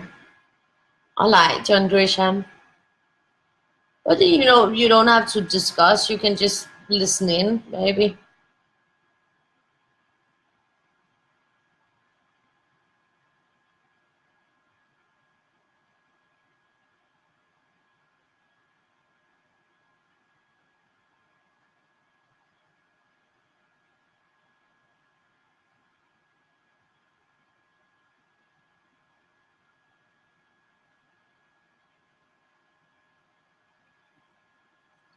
So I'm gonna go up here again and move on. And Tina, this one is Purple Violet 136. Purple Violet 136. So now we're gonna go with the Purple Violet, which is also a pretty beautiful color.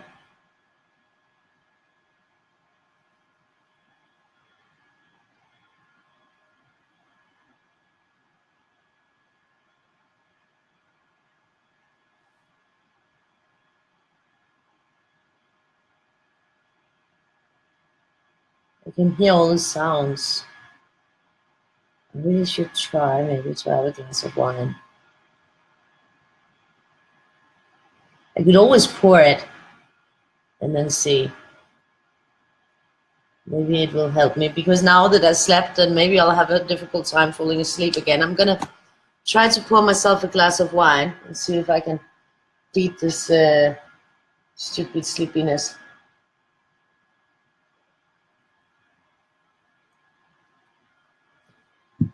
I'm drinking buckets of Coca-Cola, and I mean, everybody says, "Oh, but that's full of caffeine and you won't sleep."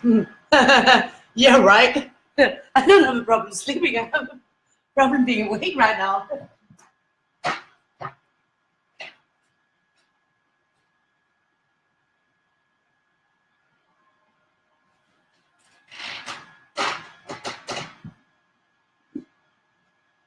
So I'm gonna give it a go and see if I can. There's not a lot left in that one, anyways. Have a glass of wine and see if that helps, because it would be nice to not stay awake all night, because now I'm, totally rested from my late nap. So, yeah, let's see if I can manage. Just take a small glass and see if it, in 6 days is a long time. So it's just because I don't feel like it. I'll try. So that was that bag. It's a goner.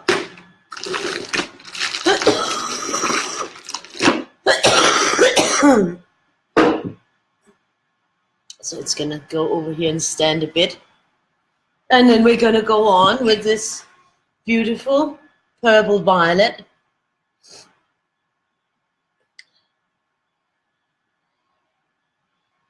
Ah, okay.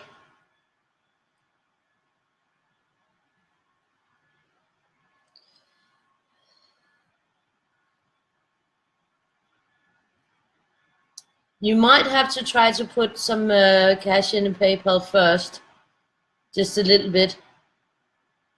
Yeah, PayPal accounts are free. PayPal account is connected to your email. So if you've changed your email, it might have, it might be on another email if you've had it for a long time and you forgot about it or something like that.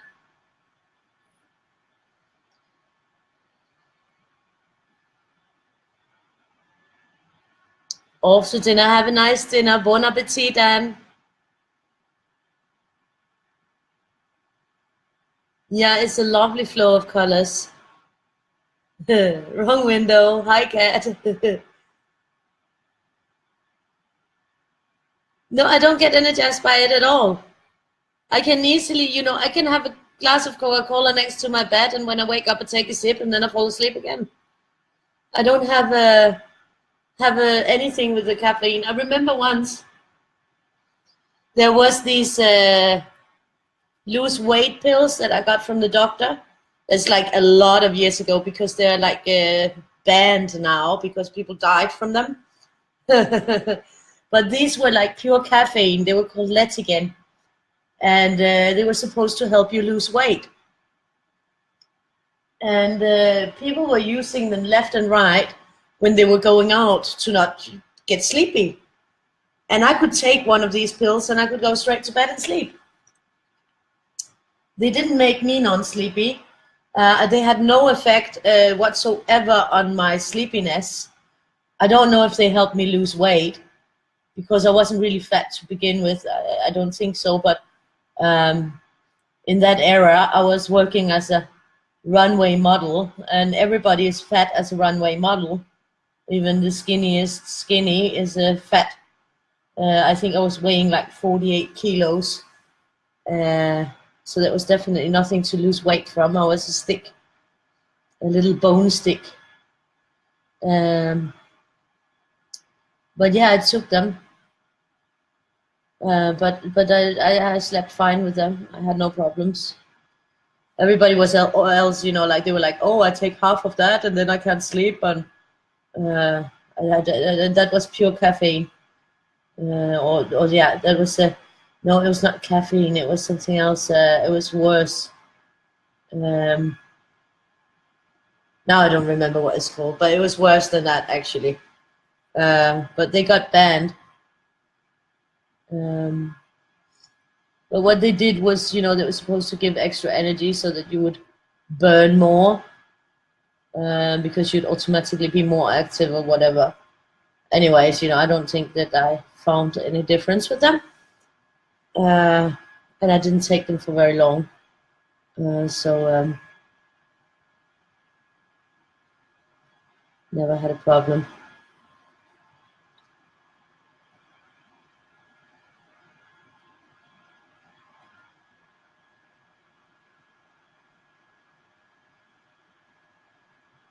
This is a beautiful color. Did I mention the color? Purple Violet 136, just to make sure, Tina, that I did mention the color, because now I got a little bit disturbed. I was like, had to pour the wine, and then I was talking, and then I forgot if I said it or not.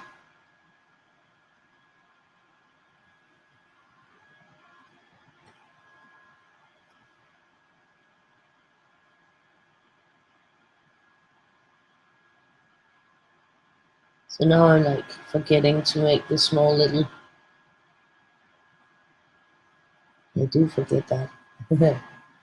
But it will be okay. We'll be fine. We're getting through all these beautiful colors, having a look at them. I think that that's very lovely. Very lovely. And they are beautiful. They are really beautiful colors. And then there's going to come a very light one after this one, I think. That might not actually work in our sequence. And I'm thinking that that one might not be. But there is only like this one that I think is really purple. The other one is very light. So maybe it will be too light to have in there, I'm thinking. It'd be too big a contrast between this one and the blue. It is beautiful.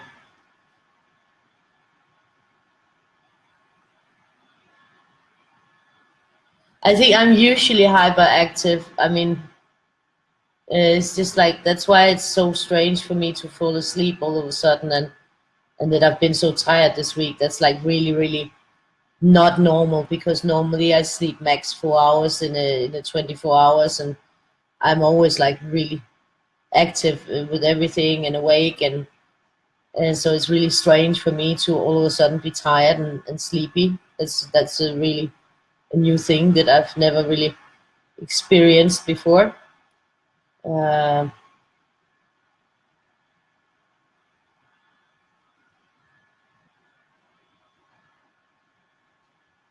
This is lovely, really lovely color.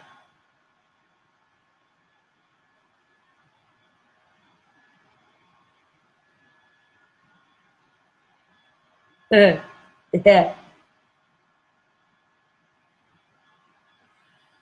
Well, now I'm not anymore. I was, when I was modeling, I was like, now I'm just fat and over 40 and all that. I gained a lot of weight when I was pregnant with Victoria, and it just didn't really fall off again. So well, I don't really care. Best part is my boyfriend doesn't really care either.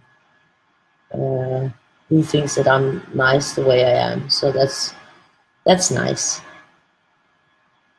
I like him the way he is too.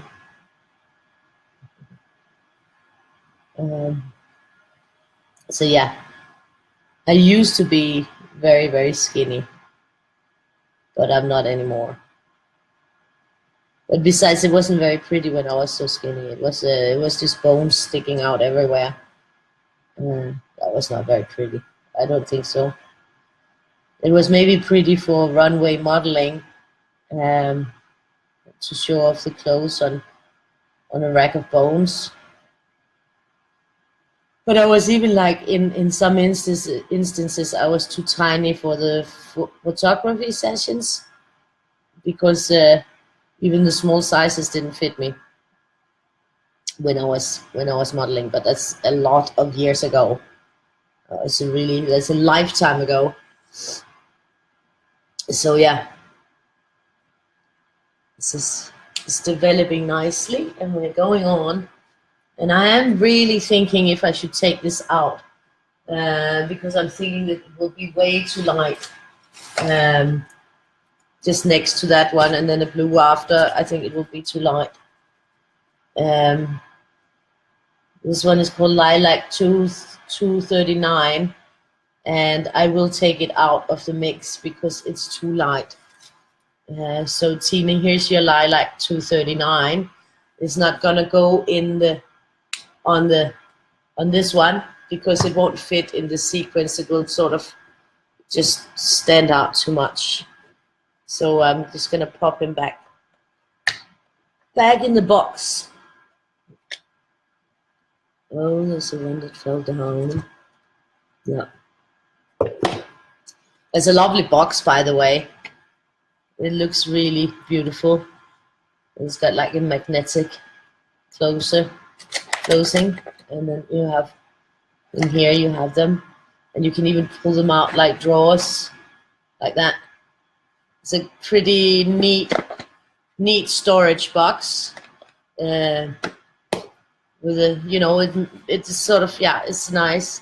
It's got this leathery feel to it. It's not leather, but it's just got that feel. Beautiful quality, and it just says Faber-Castell since 761. So yeah, that's a pretty neat box. They do have a beautiful quality packaging, which makes it feel, well, it is a quality product, so it makes it just feel that much more delicious.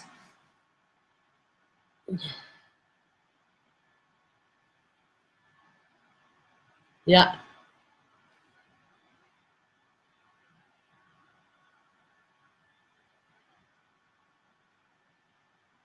I think if you're used to the caffeine, then it probably doesn't, like, you know, affect you.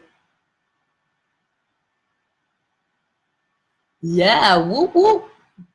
So this is a Faber-Castell. The next one is Ultramarine 120. So Tina, Ultramarine 120. Yeah. I'm 1.74 meters. 1.74 meters.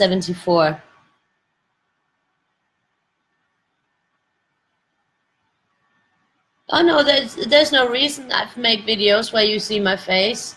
I've made videos. It's just because I have it put on the what's called on the paper. But I made videos when we made the what's called the lottery. When we pulled that, there you see my face. Right now I can't turn the camera because it would be upside down. And I don't know how to switch from the one camera to the other, because I was actually thinking that it would be nice that when I came on, you saw my face and I could talk, and then we could put it onto the paper. Because there is one camera that I have on top of the paper of where I'm sitting, this on the tripod, that is to record the coloring, and then there's another camera on my laptop that is a face camera, but I don't know how to switch between the two while I am actually recording. And like before, when I've pressed something, it's just gone out and stopped working. So, you know, I'm sort of afraid to press anything, to not make the video stop in the middle. So that's the only thing, because I would like to be able to, like, you know, start with the talking and then switch to the other camera. And I think, you know, I can do that if I do this with the other software. I've just been like, you know, I've just been trying to do it the most easy way. but you can see my face on the video where me and Victoria, on those videos, we did quite a few of them, where we are drawing the winners from the extra epic Christmas lottery giveaway. My face is on there with Victoria. So there's no reason that my face is not on, except that I don't know how to switch between the cameras. So that's more that, and you know, I can pull in the one that I have here, but then I would be upside down. I mean, you can see here like this, you know, this is like, hello, I would be upside down. So yeah, so that's why I sort of, you know, I have it here so that you can see the drawing well. And yeah, I've been wondering how I could do it so that I start out with you seeing me and then we move on. And that would take, or that I could have two cameras connected, but still, you know, then I would have to do it through a software, do the live stream through a software. So I have to research on how to do that, because it is possible. I mean, I even have an extra camera that I could put up. So it is possible, but I don't know how to do it. That's why I need like a video expert, a video pro, to come and help me with my setup, so that I can sort of get the more ultimate setup. Because I know that I could also have like, so that you see a little picture of my face and then the big picture of the coloring I'm doing, and that could make it more fun. But I have to figure out how to set it up and how to use and all that. And there I need somebody who's a little bit more proficient than me, or I need to do some tutorials where I learn how to do it. And since my patience level is very low, especially on those tutorials where they have all these technical words, because I know it's possible, I just have to use the right tools. And since, you know, for me, I like things to move fast, and so I do it the most easy way, or the way that I got used to. So yeah, I probably need some help with that, because I could definitely, it is possible. I know it's possible because I can see that others do it. So I know it's possible. You just have to use the right software. So I'm gonna try to look into it, because it definitely could be more fun if I can talk directly to you and you can see my face as well.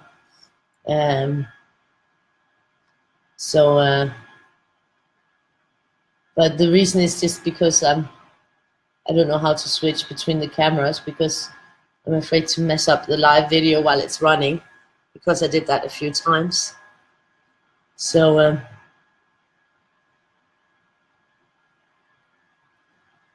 yeah.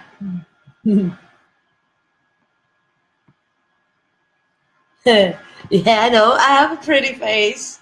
That's why my boyfriend is like, but they should see your face. He thinks my face is very pretty. So that's good. And I'll show you how, if you're looking at my face, they won't be seeing the color drawing, because I can't do both at the same time. I know it's possible to do both. I just have to figure out what to use to do both. And that would take me some time. And some tutorials and blood, sweat, and tears, probably. But I'll try to see if I can figure out. I mean, I prefer to get a free software. And I do know that I have Premiere Pro in my Adobe Creative Pack. And I think, you know, I'll try to go to lynda.com and see if I can find a good real tutorial on it, of how to use maybe Premiere Pro with the live streaming, because then I can probably connect an additional camera that can just look at my face from the right angle, because if it's from the laptop, then you'll just see me from the side coloring. So if I get one that's like straight ahead of me, then I can look up at you guys when I'm not looking down, and that could probably be fun if there was a little face of me also in one corner of the video. Yeah, but you know, the YouTube videos are sort of like a lot of times really, you know, you have to look through a lot of them to find the right one. So I do have this lynda.com from when I was studying. Oops, Tine, Cobalt Blue, number 143. Cobalt Blue, 143. So, you know, I'm sure that the Premiere Pro movie editing program that always throws me, that I have with the Adobe Creative Suite, could probably do the trick. I'll just have to research it. And I do have lynda.com from back when I was studying. I think they still have it, access to it. And there they have the best tutorials, really in-depth, where you can get them from a beginner's level. And it's a very good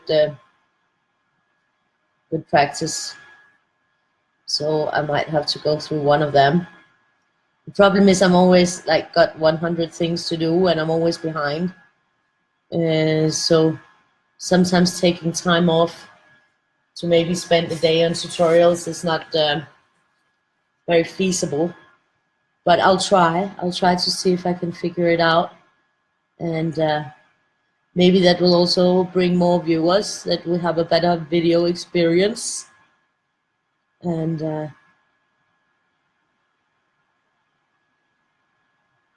but it'll definitely also bring more of those weird Pakistani and Indian followers who sends weird messages. I love you. I love you. That's why I don't have my profile picture as a picture anymore.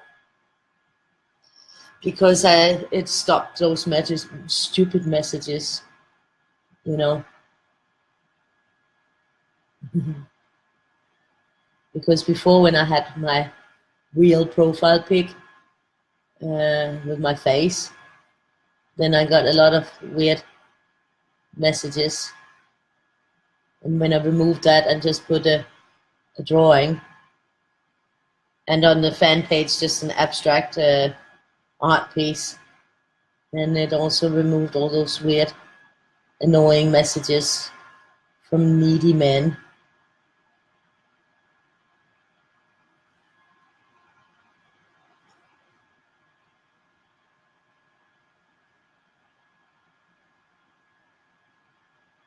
So yeah, this is looking good. Definitely looking good. This is a lovely blue.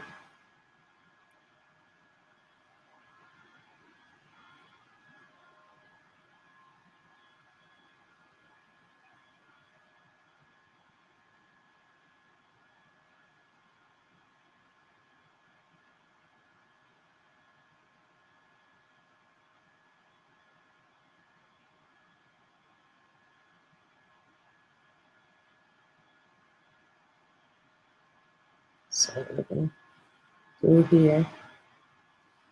And do like to have the same surrounding with the eyes. So I'll probably continue this one here. I do like to have an emphasis around the eyes. This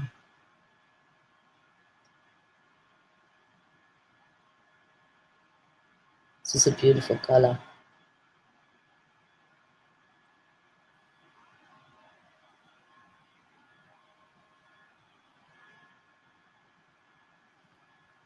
So yeah, that's sort of why I'm not face on,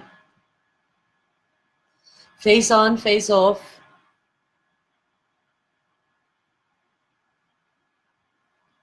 Yeah, it would be nice. We'll see. I'll try to see if I can figure it out so that there could be like maybe a little shot. It could be fun. And then I'll just have to block those weird men that will keep sending I love you messages to people that they never met, that they never talked to. Um, I had one. He kept. I mean, I should have blocked him earlier, but he kept sending flowers and shit on the private messages. I was like, what the fuck is wrong with him?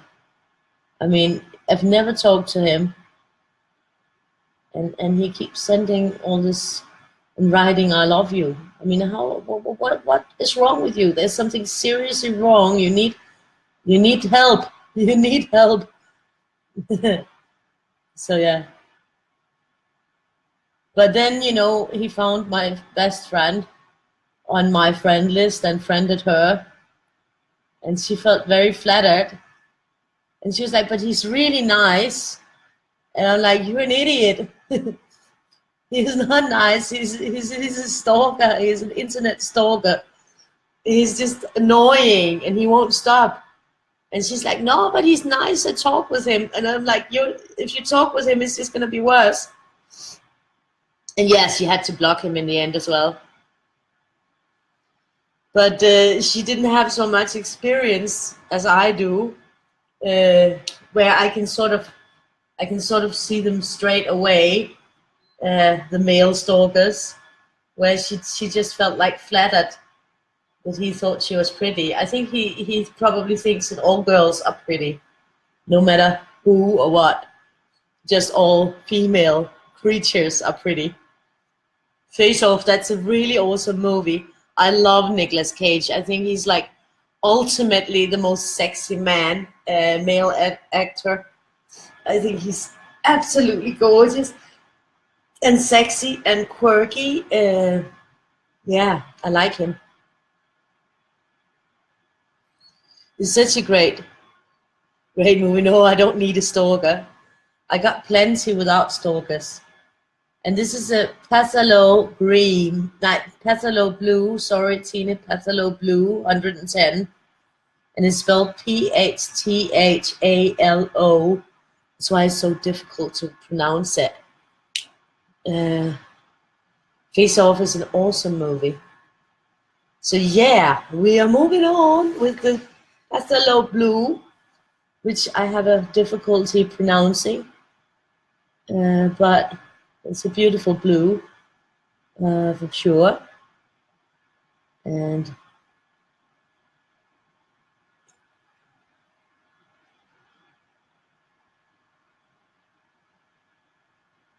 I mean, as long as they're Indian or Pakistani stalkers, they're far away, and you can block them. But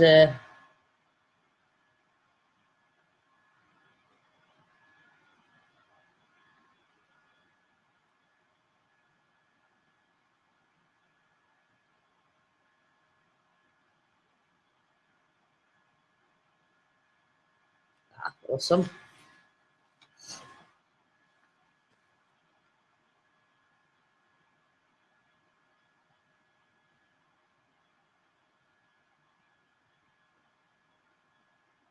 But it would be nice sometimes, also, yeah, especially if I'm laughing or telling a joke or something, then it could be fun to see my face while I'm talking. But I'll try to see. I just can't, I don't want to buy software right now for it. So if I can do it with the software I already have, then I'll try.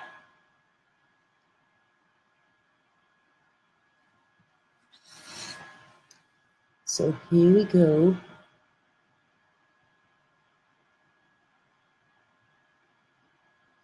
So then I'm thinking where to go in here right now. I'm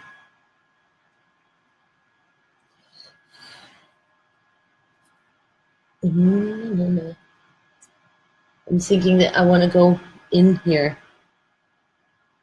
around the eye.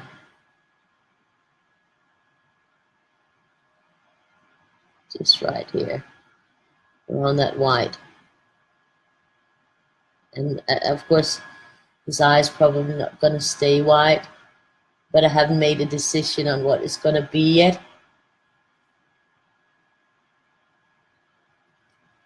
But this is where we are continuing with this blue, and then I'll continue it from up to down here. just to get that flow.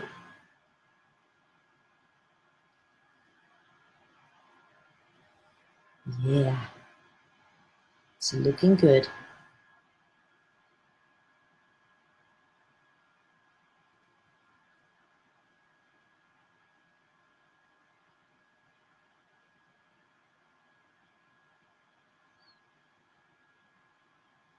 But then you'd also be exposed to when my dad walks through in his bathrobe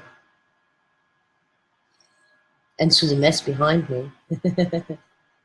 But you already know that I'm messy, you know, that I don't really, I don't have a cleaning house as a hobby. Besides, it doesn't look that messy. I mean, just because I don't clean a lot doesn't mean that it looks total mess, just some parts. Uh,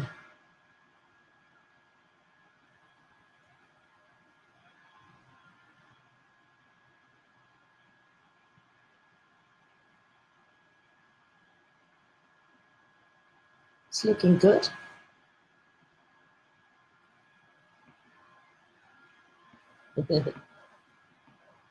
An awesome actor. Oh, great. Did you have a nice dinner, Anne? Hope you enjoyed your dinner. Oh, it's a small sip. Oh, it tastes all strange when you haven't had a glass of wine that long. It's like all acidity. Acidity. Well, we'll see.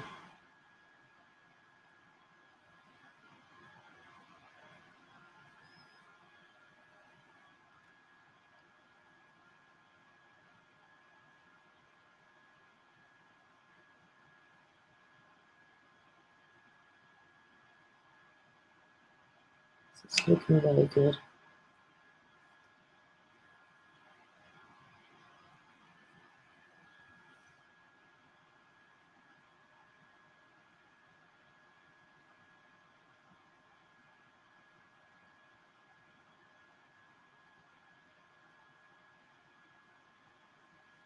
Looking great.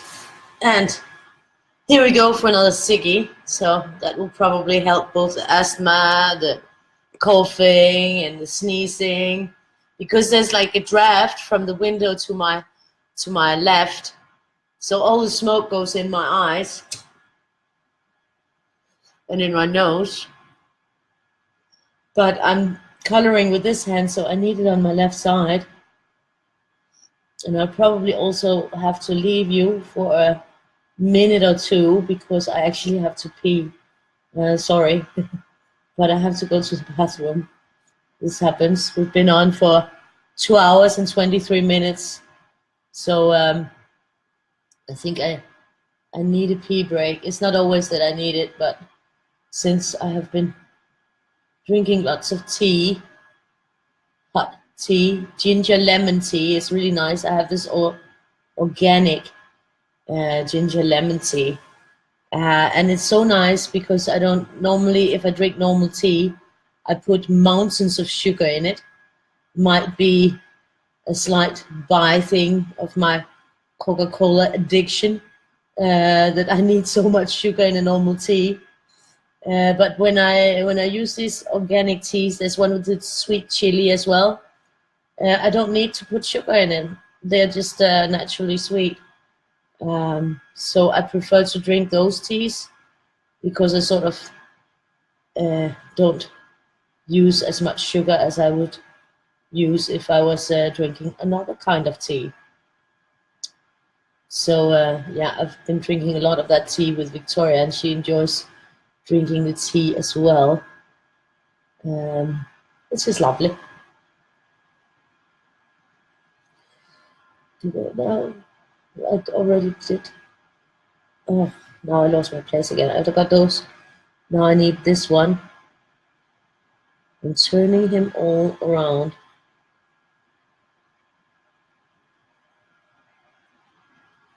Yeah. I think if I cough right now, I'll probably pee my pants. So it's probably for the best for all of us that I do go and have that pee. Because if I was to cough, it would be dangerous. That could be dangerous. Or laugh. So no laughing. And now we know we're here. So I'm just gonna be back in a jiffy.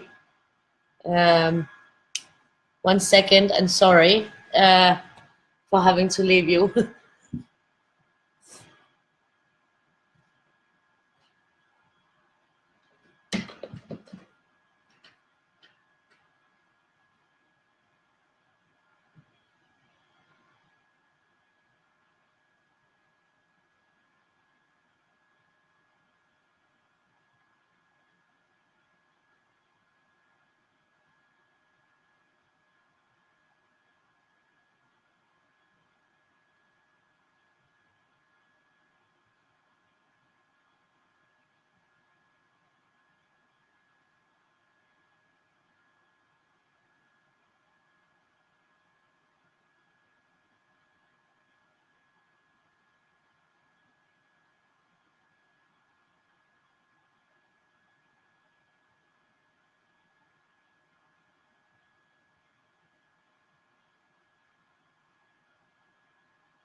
So I'm back. Sorry, but when you gotta go, you gotta go, and I had to go. So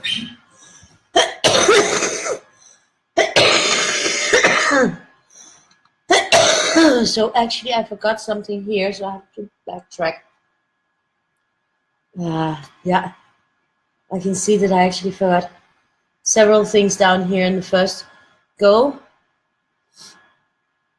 This one was supposed to go up here, so it's coming now. Oh, that was good. We all know, like us women over a certain age know that coughing can be fatal.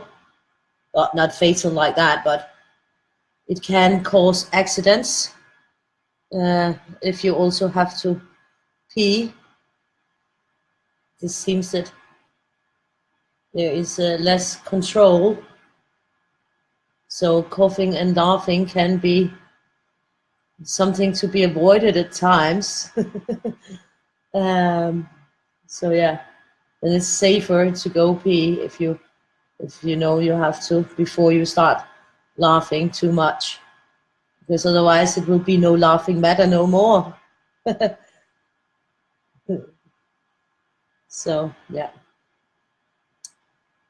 it's a gravity for you. It's annoying, men don't suffer from that. It's pretty unfair, actually.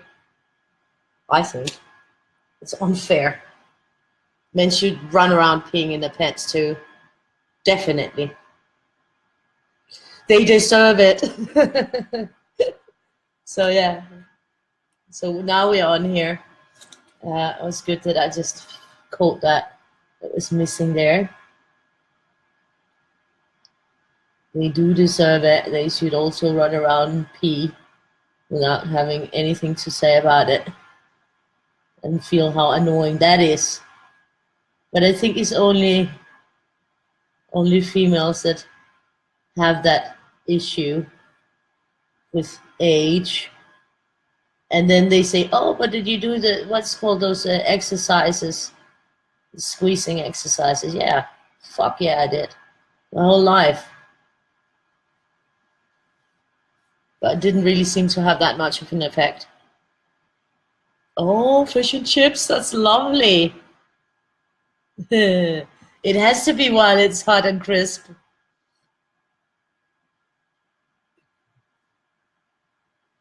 Spiced chai, that's nice. Oh, vanilla creamer. That look. Oh, excessive laughter. Yes, go right. Oh, they have problem getting rid of it. But at least they have problems then, you know. I mean, it shouldn't just be us having issues. They need to have issues too. They just don't talk a lot about them. They just keep it more on the lowdown. Like, damn. They suffer in silence unless they have a man flu. I mean, that's so funny. Men, like, if they get a cold, they are totally incapacitated, um, and they're like dying. I mean, my boyfriend was like, and I went to the hospital and I insisted that they give me some antibiotica, but then they took the numbers and they say there's no bacteria. It's just a common cold. It'll go away by itself. And he was clearly offended by that because he was very sick. Kegel exercises, yeah.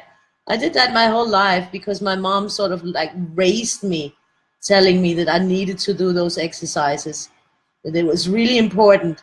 And now, after my 40s, I've understood the importance of those, but I've always done them. So I'm thinking that they're just a blown up thing, that they don't have a real effect. But okay, then again, what if I hadn't done them? Would it have been even worse, you know? So you never know. Maybe I would have been peeing constantly if it hadn't been for doing those stupid exercises all my life. But I would have thought that it would have been more effective. But yeah, that's life. That's life. So it's no laughing matter at all. It is actually pretty funny. Depends what kind of situation you're in, but it can be funny, you know, it can be laughable, but definitely not always. This one that I just used now was the Patholo Blue 110, just so that we got it, that we are on the line with it. And then we got Cobalt Turquoise 153, Cobalt Turquoise 153, so just for Tina. Kegel.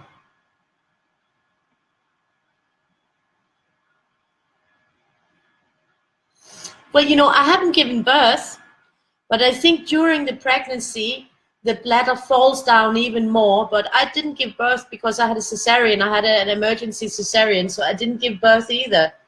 And I pee. I mean, it happens. But they say that it's also because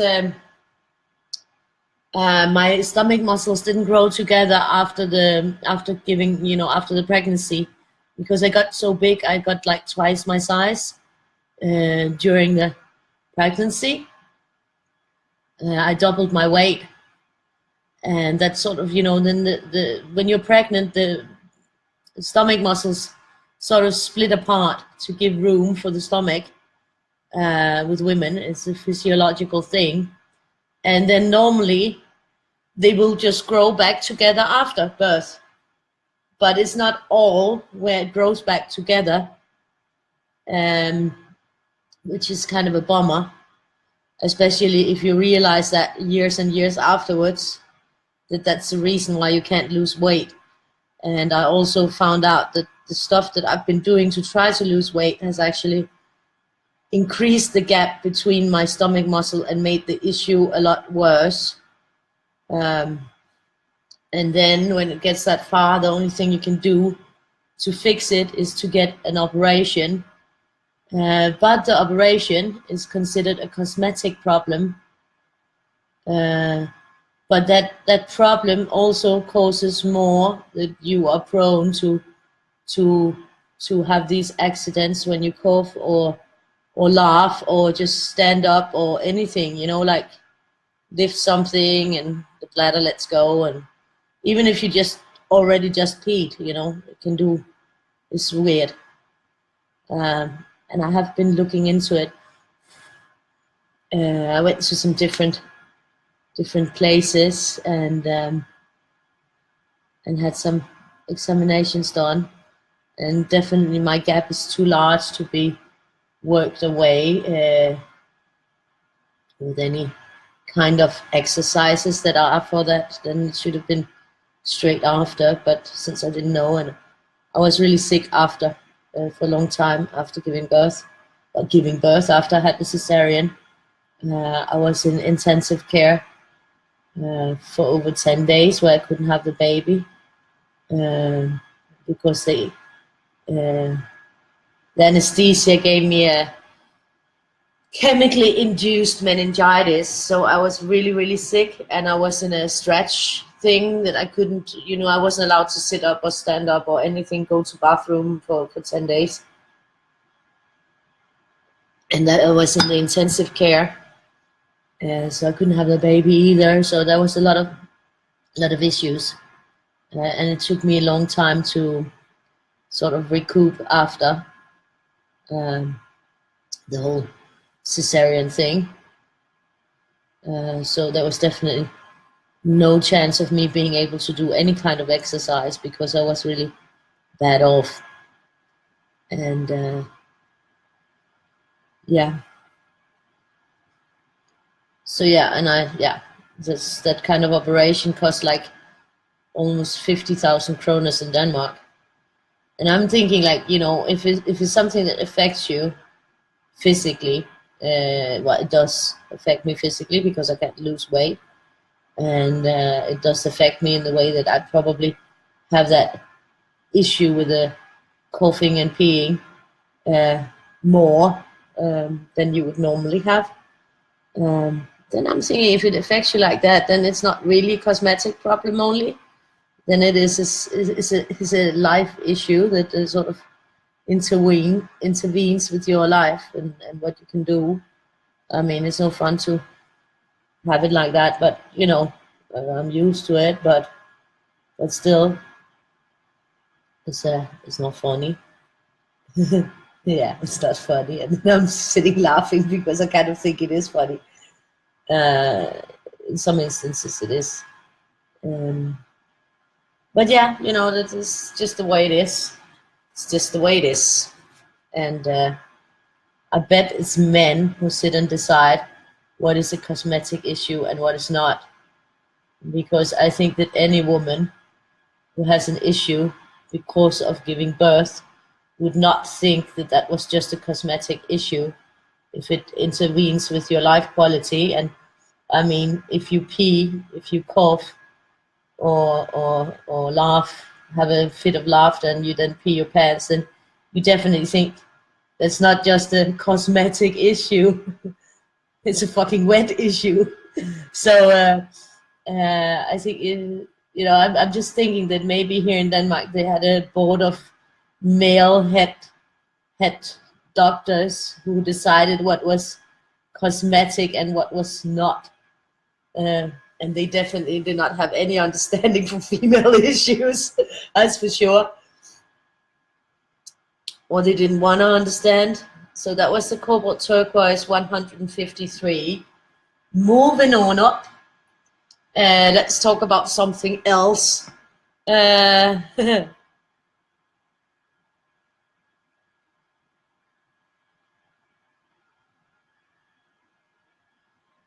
Cat, that's funny.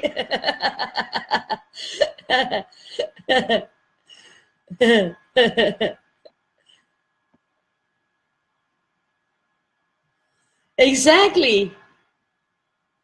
Quality of life is an issue, and yeah, I'm thinking, that there's a.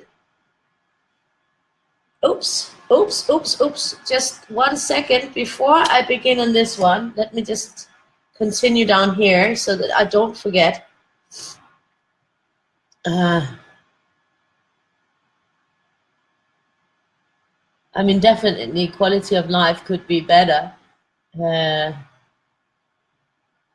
mean, it's no laughing matter, even though it is a bit laughing matter, but it isn't when it happens, it's not fun to be standing in the supermarket and all of a sudden cough, and you just know that your bladder just let go, and you just know that you got to get home and change. And that's no matter if you're wearing pads or something. If your bladder lets go in the middle of the supermarket, it fucking lets go, doesn't it? And yeah, you might not be able to see it through, but you can feel it, you know, and it's no fun. Definitely not funny. So yeah, I got it. So now we can move on to the next color. And next subject, like something less embarrassing than peeing your pants. So let's have a little sip of wine on that, and then cheers for a joke that only females really understand. Don't make me laugh. I'm serious. Do not make me laugh. That's a joke that only females understand the seriousness of. So here we have light cobalt turquoise, number 154. Light cobalt turquoise, 154. Moving on. Yeah. Moving on. I'll probably have to smoke a cigarette on that. So yeah, you guys know everything about my life almost. I'm always like candid about everything. Well, anyways, that's me.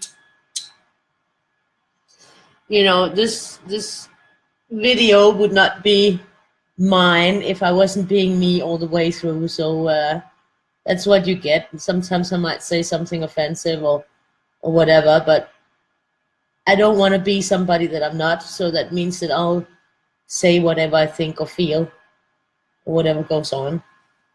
I'll be quite honest about my opinions because I've set out from the beginning, you know, I don't want to be politically correct or some kind of role model or be somebody who I'm not. I just want to be me. So I'll be me with all that incurs, you know. That's then at least you know that it's just me. So that's a real me. I'm not trying to be somebody that I'm not. I've never tried to be somebody that I wasn't. That's the one thing that I'm proud of. Well, besides my daughter, of course, but I'm proud of in my life that I've never, ever tried to be someone that I wasn't. I actually forgot here. I can see that. I think I missed, because I got that blue, I missed this turquoise. I'm just gonna, I think I can cover this one and fix it. Just to get it right. Just I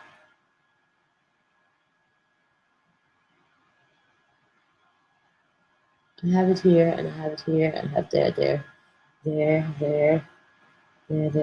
Just checking so that I will get it right. So yeah, that's what you get on my channel will be me, good or bad, for better or for worse. I'll probably lose some people sometimes because of it, but I think that that's better. As long as I stay true to myself, I think that that's the best thing I can do. And then it's either accept it or don't, and that's just the way it's gonna be on my channel. I don't want to pretend to be correct or anything. I just want to be me. So.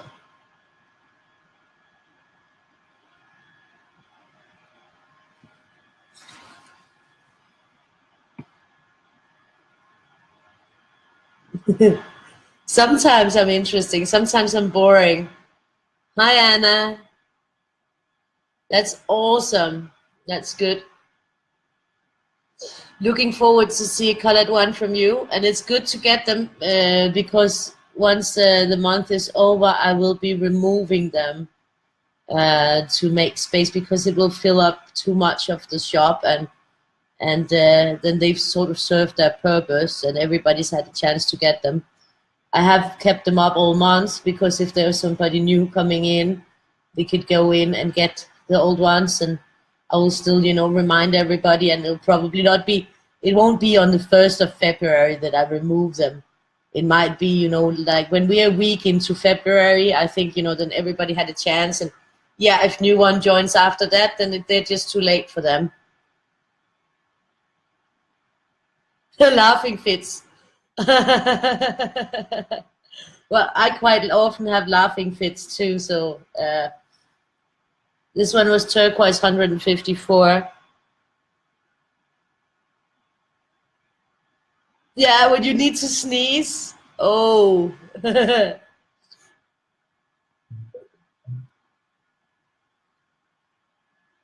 I think a lot of people have problems and they don't want to say, or they're going thinking that they're the only ones who have the problem. And then they're just not, you know, they just keep it to themselves because they find it embarrassing. And hey, shoots, I find it embarrassing to pee my pants. I mean, I find it horribly embarrassing. And I haven't gotten to the point where I can buy those pads that are specially made for people who pee in their pants. I mean, I haven't gotten, I mean, I'm nowhere close to buying those. I just buy the regular pads that are meant for, you know, for other things, not meant for peeing your pants. But I just can't buy those in the supermarket. I mean, I'm not at that point yet. I can tell you guys, but I'm not at the point where I can go in the supermarket and buy those pads that are specifically designed for people who have this issue. I've not come to that bold move yet. So I buy the other pads. I just pretend I don't have that problem. But yeah.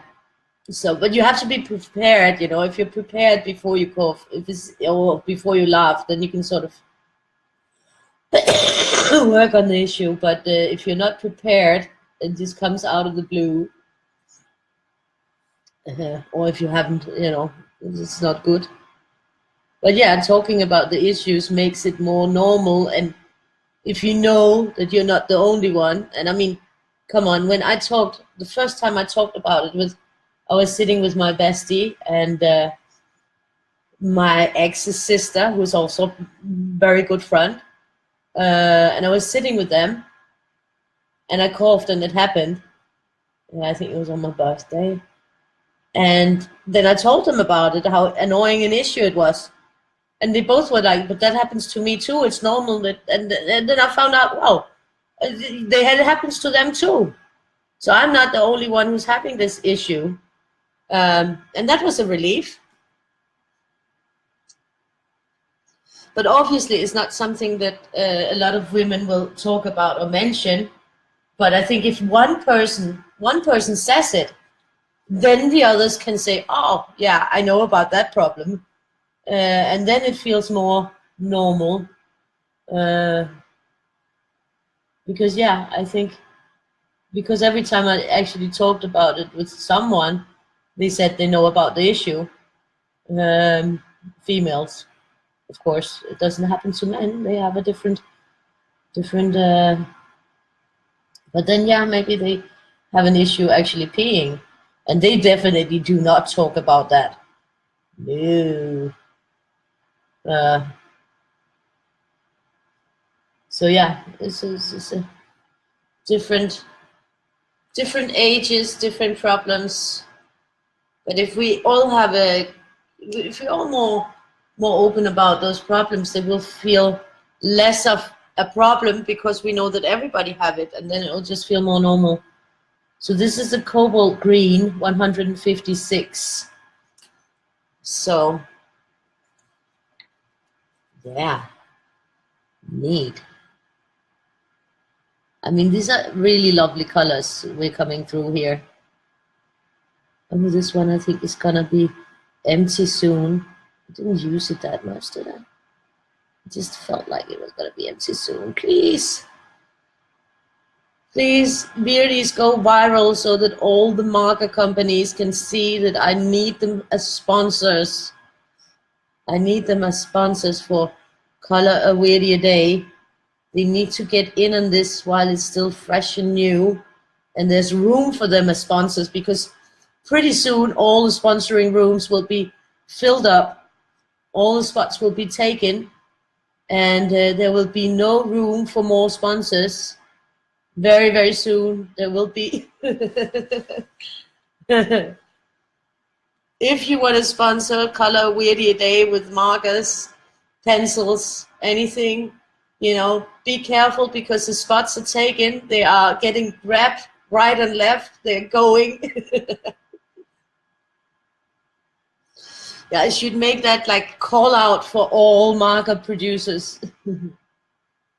Spots are being grabbed left and right. Don't be late to get your spot in.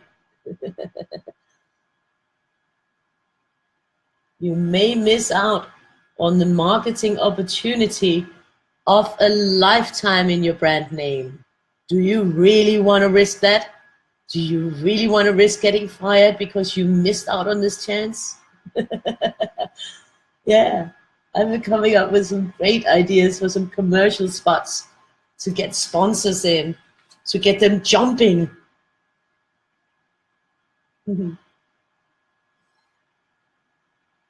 We only have, you know, we only have the fun we create ourselves, so we have to take full advantage of it.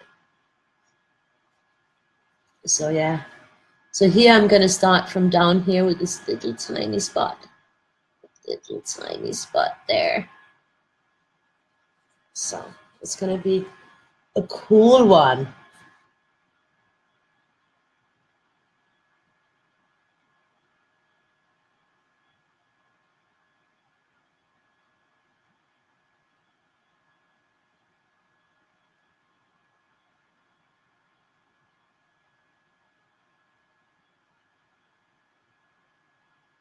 Yeah.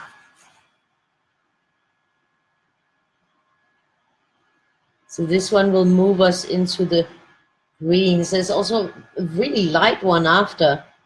This is a strange sequence I made there. But it's going to move us into the greens. I might have to take out a few of those light ones. They might not really fit. You can see that that one is very light. The next one that's coming up.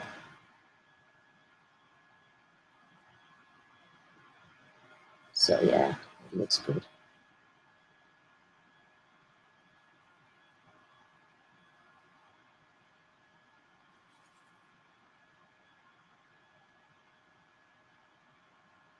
It's lovely.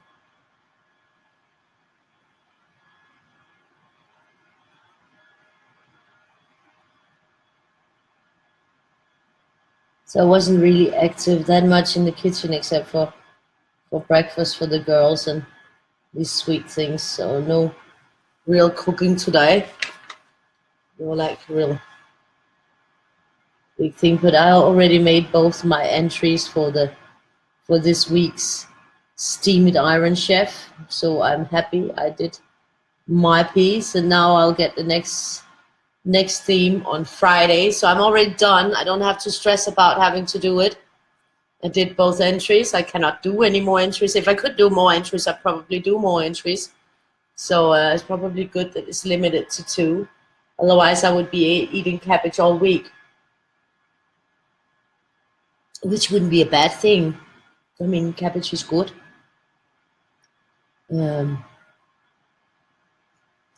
But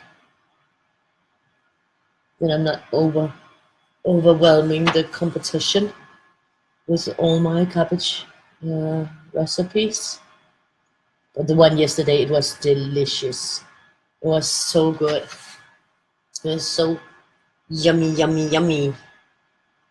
So I think I'm gonna cut out maybe these 2 because they're too light. Phthalo green and the light phthalo green. I think I'm gonna cut these 2 out. I'm just gonna test them here so that Tina can see them. This is the phthalo green 161. But actually it could go in. Let me just test the other one. I think it can go in. I think I need, yeah, that was there. Yeah, I think it can. Should we have them in there? Yeah, I think we'll have them in there. Or maybe not. Maybe not. No, I'm taking them out. It's an executive decision to take them out of the mix. I think I need to do something in my box here.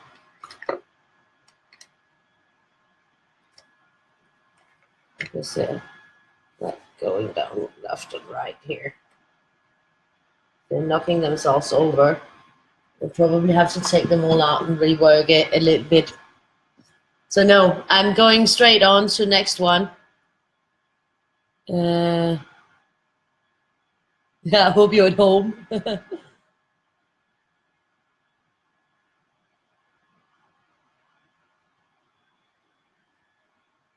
Yeah.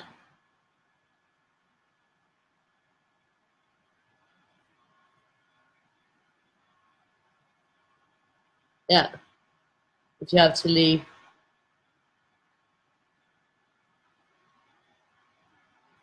Yeah, exactly. Julie. Awesome.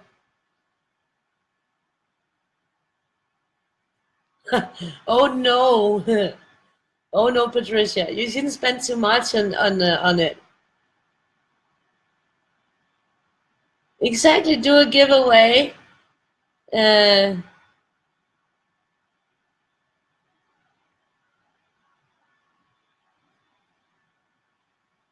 yeah, exactly. Hi, Beverly. Yeah, yesterday was with cabbage. This is a dark phthalo green, and it's a 264, Tina. Dark phthalo green, 264. Yeah, it's low calorie.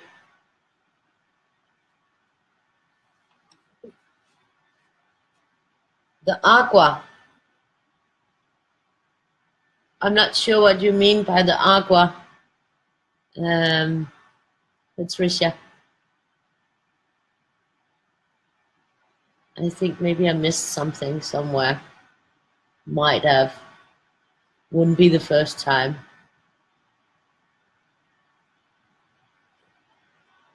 The aqua color on the tombos, or not sure. Let's see here. This is a beautiful green, eh?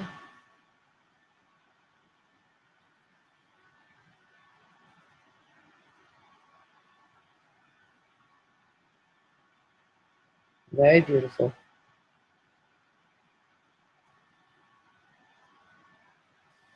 Finishes off that sequence nice.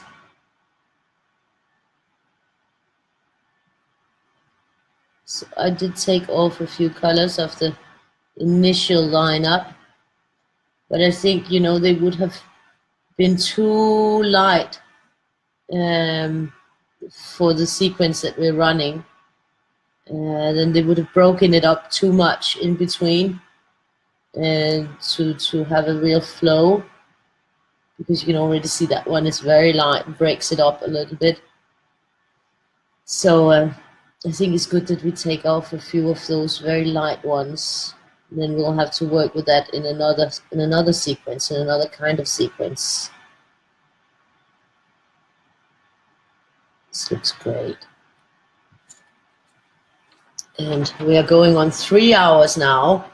I'll have to watch the time so that we don't go too far. Otherwise, I'll have to stop and make a new video. So yeah, I have to watch the time, because it has a limit of 4 hours. But I think it actually stops before the 4 hours.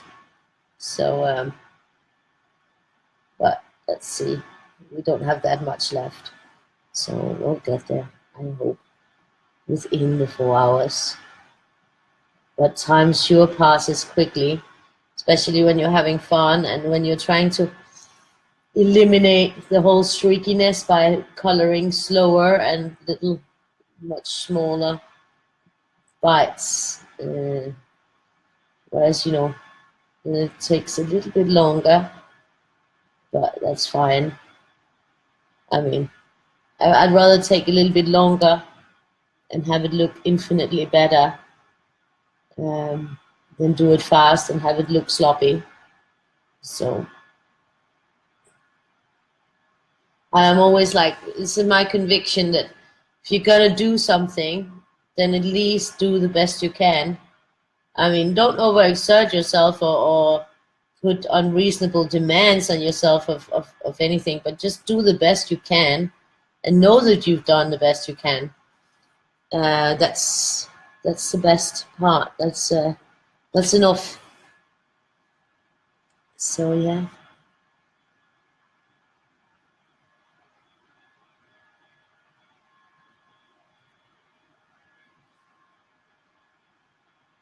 With anything that you do, I think it's always important to give it your best shot and see what happens. So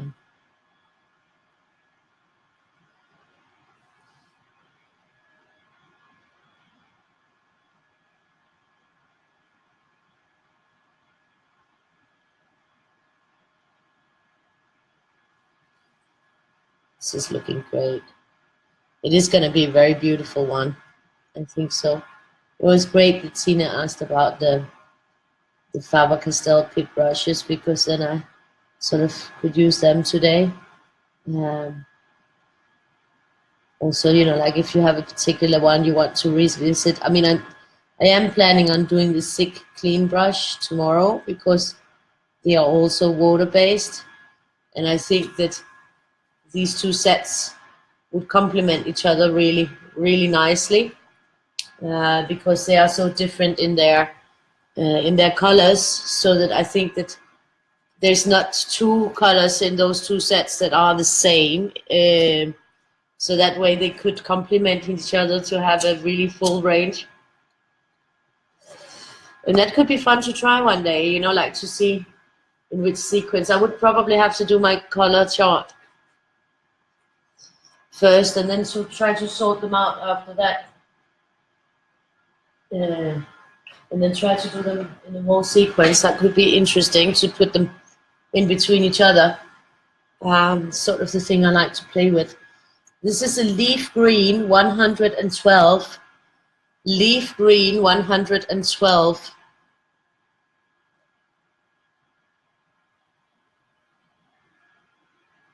These are the Faber-Castell. Yesterday I was using the Tiger twin markers that are alcohol based. I actually used them twice, 2 days in a row, I think.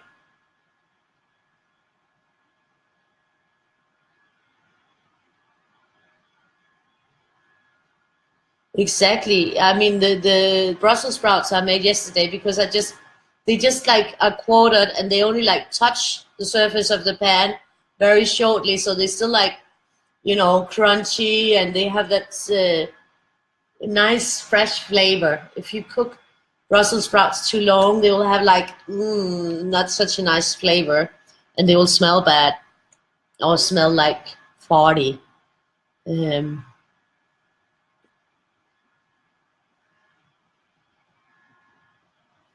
Yeah, that one broke the colors a bit, broke them up. So this one was the leaf green 112, Tina. So this is a very lovely color. I like this color a lot. It's beautiful. And then we're going to be going into something a little bit more dusty green after this one. And then we're going to go on the light green, and then we will actually be around back to the yellow again. So there's like 3 greens left after this one, and then we're back to yellow. This is a lovely green. I like this one a lot. Really nice one. Very bright.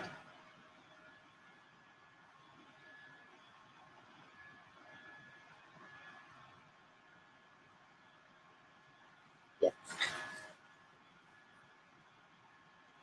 I think the more exposure, I mean, we are only 21 days into Weirdie a day. There's 366 days, you know, well, 365, but there's leap day, and I included leap day because I didn't want to leave it out, because it's sort of, you know, it's for a specific year. The Weirdie books are not for a specific year. So, you know, if somebody have a birthday on a leap day, it would be sad if their day did not have a Weirdie. That would be not nice. So next set of Weirdies of 366 will of course also include the leap day. And what we will do here is that on leap day, well, you know, on the 28, where we don't have a 29, then I'll just color both the 28 and the 29. So I'll just do 2 sessions so that we color both of them there. Because I would feel horrible if I had a birthday and it, on leap day, if it wasn't included. So that's why it's included, that I have a 29 in January, because every 4 years there's that extra day. And so, yeah, I wanted to have that in there too, the extra day. We need that.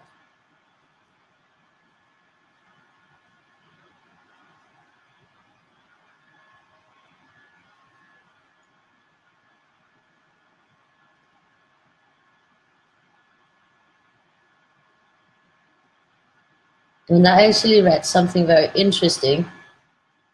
I read that one of the things you have to do with alcohol markers is to not tear off the lid, I don't know, the lid too fast, because that can create a pressure inside and make them leak. I didn't know that, and it actually makes perfect sense to me that you sort of have to pull it off slowly and not just tear off the cap. The cap, it's called the cap. Because tearing off the cap can create this sort of pressure inside that will draw out the ink and then make it leak. And that makes perfect sense. I read it today somewhere. So I just wanted to share that information, because you might find that if you do that with a very full alcohol marker, or maybe even a water marker, that could also create that pressure if you tear off the cap like really fast. So that's a good tip, to sort of remove it in a slower fashion, more careful fashion, to not create the pressure inside the barrel and maybe draw out and cause some leakage. And I think that's probably what I was doing with the style file ones, that I was pulling off the caps too fast, and that was why some of the brush ones were leaking. And I was thinking that's funny. Why? Oh, why? And I think I found the answer to that today. So I wanted to share that with you. If you find that they might be leaky, it could be that problem. This is a permanent green olive 167. Permanent green olive 167. So it's a lovely color too, I hope. Yes, it is. I'm still waiting for the result of the first week of the cooking competition, so I'll update you when I hear something, when I get any result. Let's hope, you know, I'm hoping for the best. You never know.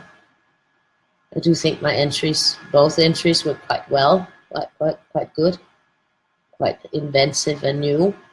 I don't think my cabbage entries were very, I mean, they're both my own recipes and my unique way of doing it, but they might not be as refined or elegant, or they are very simple ways to cook cabbage in an easy way, where you respect the cabbage and you get the full taste and flavor of the cabbage, which I think is important with this product, because a lot of people say, oh, I don't like cabbage, I don't like cabbage.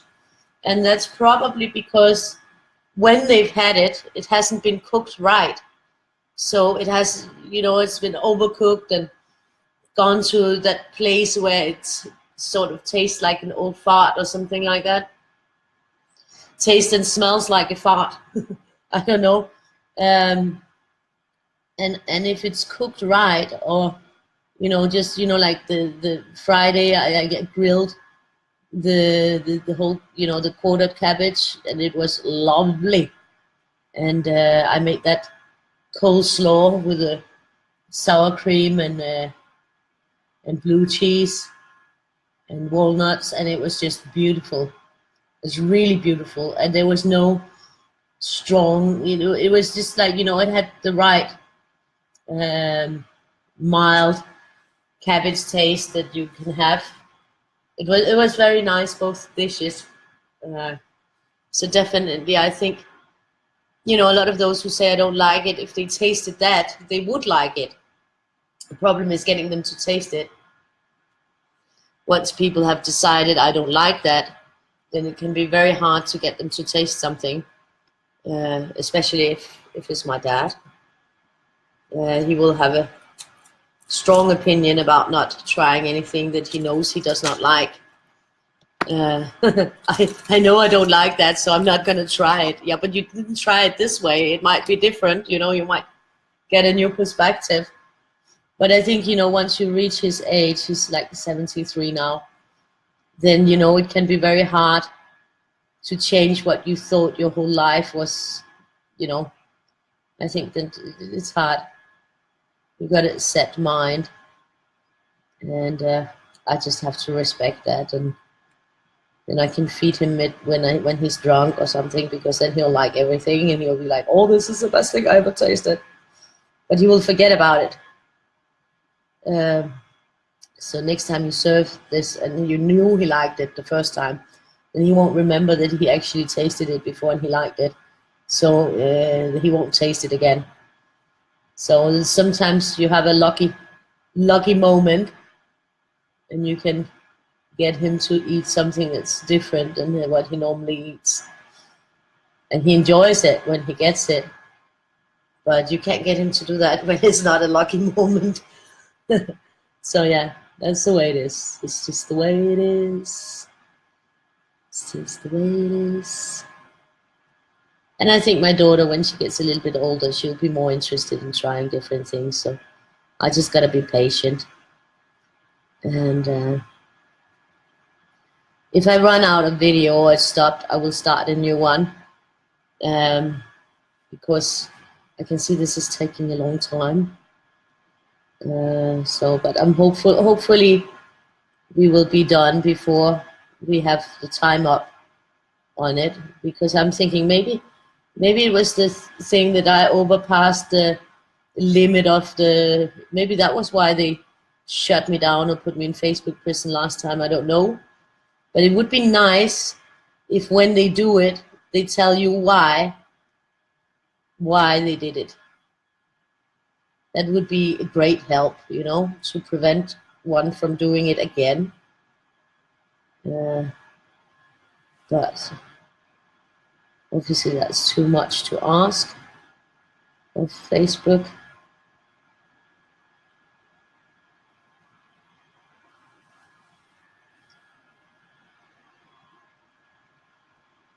So here we go.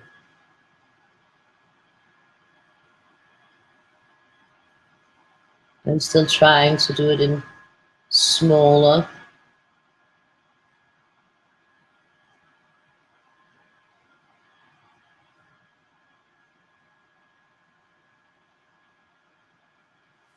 It does look very pretty. And we are on to the next green, which is May Green 170. May Green 170, and it's getting late here. Well, I started late, so it's a natural occurrence that it gets late. So May Green. It's a very beautiful green. I like that green. So it's when everything is just popping out everywhere in May. Well, at least here in the north, I guess. I think Faber-Castell. I'm thinking that it's German. Not quite sure. I'll have to look up what country it's from.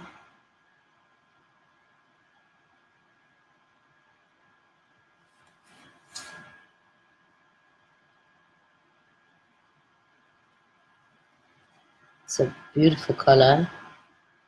Very lovely color. It's got some power behind it.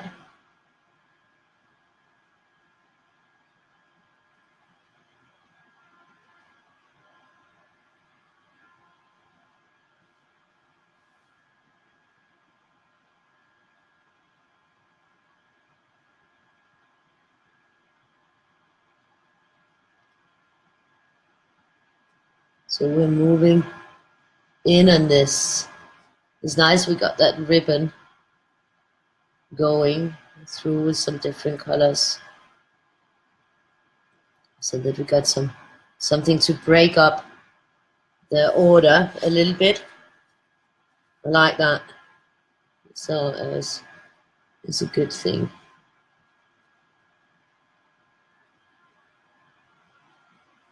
I've been going a little bit faster there. Go this one here.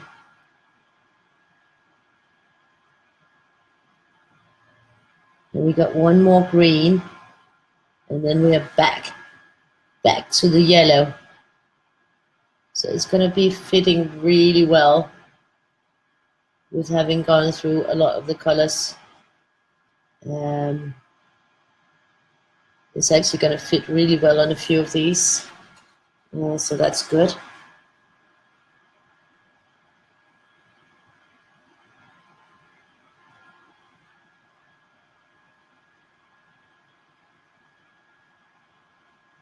Very pretty. So I'll have to move. I'll have to look at comments in a second. I just want to finish this line. And yeah, that looks great. And we're moving on to the last green.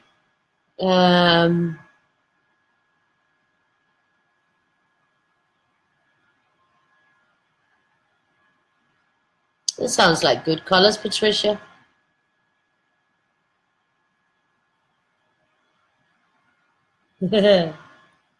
Exactly.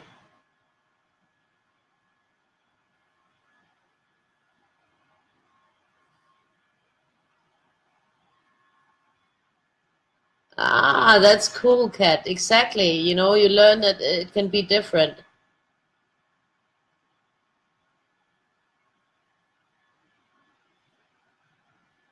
Oh, you're finished, Tine. Oh, even though that you restarted, that's really great.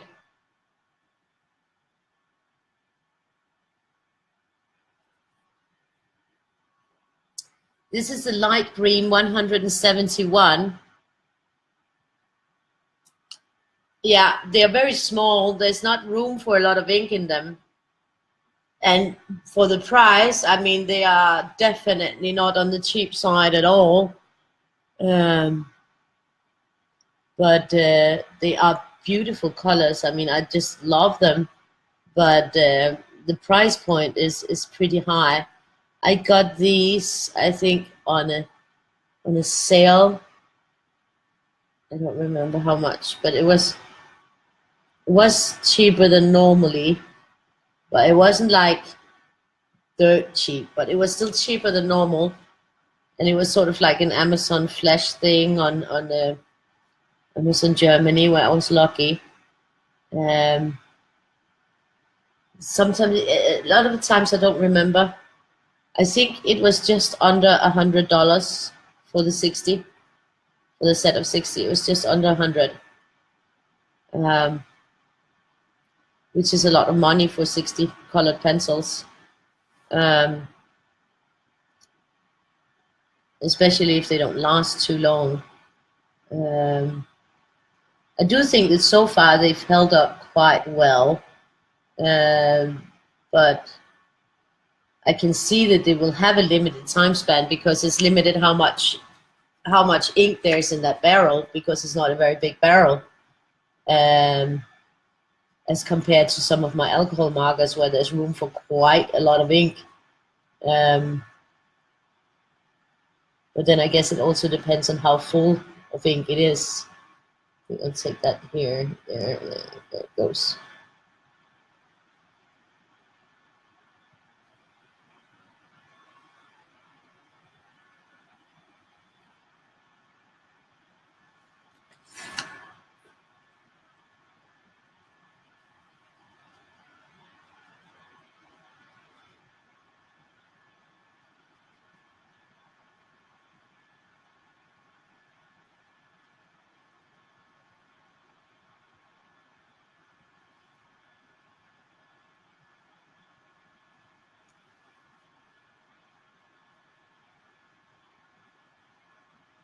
But I've also been trying to move in very small strokes on this one, instead of moving in long strokes. So it's taking a lot longer time than it would take if I was doing this with alcohol markers. I would have been finished a long time ago. But if I'd been doing it with long strokes, it would have been more streaky, but we would also have been done earlier. I just wanted, that was the last one in the color row, so now I'm just starting from the yellow. Now I don't have to mention the name anymore, because we already been there. So we're back at 0. We're back where we came from, back where we started. We didn't start the fire, but we did ignite it. Da, da, da, da, da, da. That's why I'm not very good at that, but sometimes I just like feel a little, well, if I say something, sometimes I need to follow up with a little line, because it just comes in my head, and I'll follow up with a little line. And I do think that I'll probably do what I always do and make those eyes green. There are some canaries that have red eyes, aren't there? I think I've seen canary birds with red eyes, but it might make him slightly scary if I gave him red eyes. I don't want him to be scary. But I mean, I guess the cat here 8 might find him slightly scary, so. And he did eat a whole cat, a fat cat, actually, because he's probably the fattest canary I ever saw. So he must have eaten quite a fat cat. Oh, I'm looking forward to seeing yours, Tina. I'm looking forward to seeing everyone's. I love seeing the finished ones. It's really awesome. And yeah, I will be, maybe I should wait and make the video not tomorrow, but maybe wait and give it a day to see if there's more finished pieces to add to it from this week. Just give it a day more to see, because it will be from the 3rd week, and it would be nice to have as many pieces as possible in there. Yeah, so maybe I should just not do the video of week 3 tomorrow. Maybe wait till day after tomorrow. Give more a chance to finish. So on to the next yellow. I did change the sequence just to make it fit from the initial. With the yellows I can go pretty fast because I can't see if it covered well. But it does look good. I do like these colors. I mean, they're really awesome. Let's take out the one from next. I didn't. It's over there. I have it. I have it close by, so that we can just have a short look if we have enough time when I'm done with coloring. We just can have a little look at the one for tomorrow. I'm looking forward to that one too. That's a nice one. Also lots of small spaces that you can perfectly well ignore. So you don't have to be afraid of the small spaces, or let the lines limit you. Do not let them be your guides. Do not let them limit you or set boundaries for you, because only your imagination and your creativity sets your boundaries, not my lines. It's a collaboration, nothing more and nothing less. So yeah, but I'm thinking it could be a good idea in that PDF to have a color reference of the sets that I used, and so that you sort of have an extra benefit of that PDF with the colored ones if you choose to get it, that you can sort of get an overview of the exact colors I used on my colored, and which brands and all that. That could be quite nice, I think, to have that. So I'll try to work on that to get that gathered together. Hoping I'm not promising too much, but I can deliver, and I can, because I have the videos, so I can see in the video what brand I'm using. I know that there's a couple where I mixed it up. That might be a little bit difficult for me to figure out which I used where, but I can definitely try. I can definitely make a good try. This is a beautiful color, and now it's in the right order, the yellows.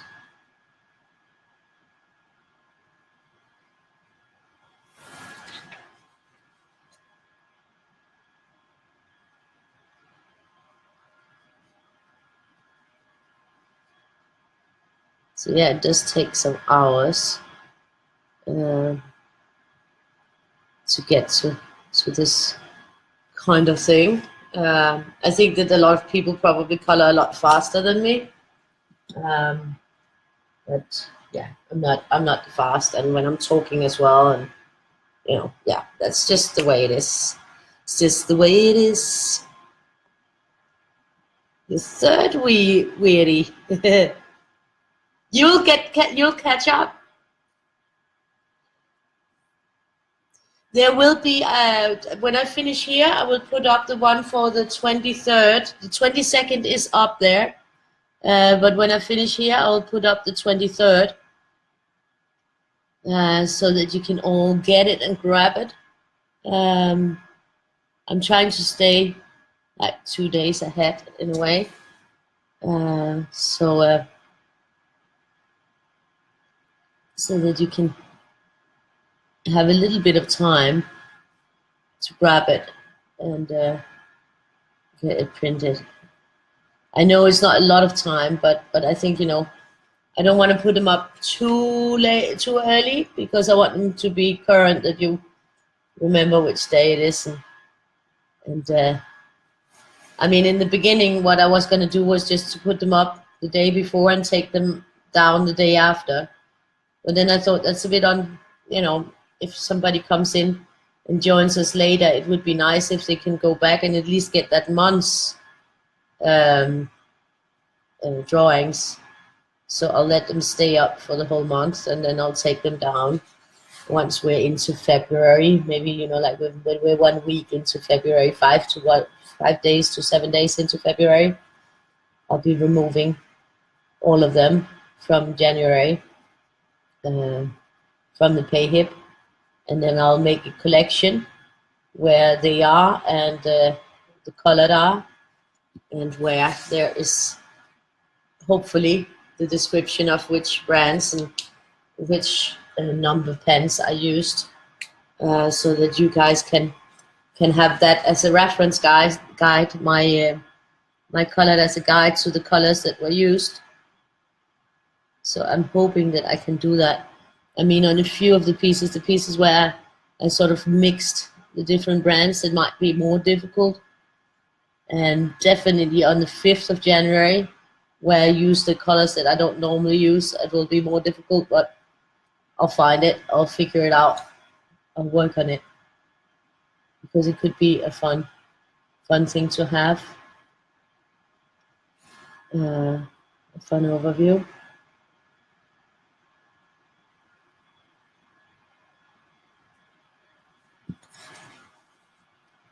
So now soon it will go a lot quicker, because soon it will only be this part that I will need to fill out. So hopefully we will make it before we're cut off, because it's 3 hours and a half, 3.5 hours now, 3 hours and 30 minutes. So I have maybe 15 minutes left, and then I should really finish. So, and I don't, now that we are so close to the finish, I don't really think it would be cool to start another video. It would be nice to have it finish in this video. So, but it will be going a lot faster now, because we only have that small space left. So I think we will make it.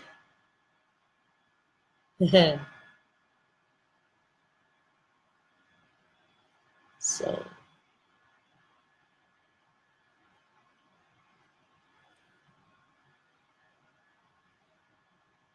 this is lovely.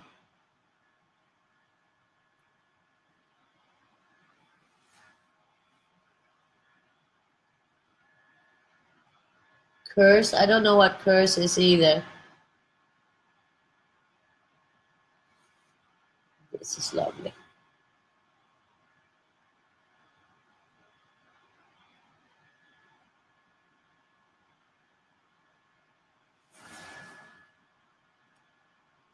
Yeah, I'm enjoying it. My keyboard, wacky.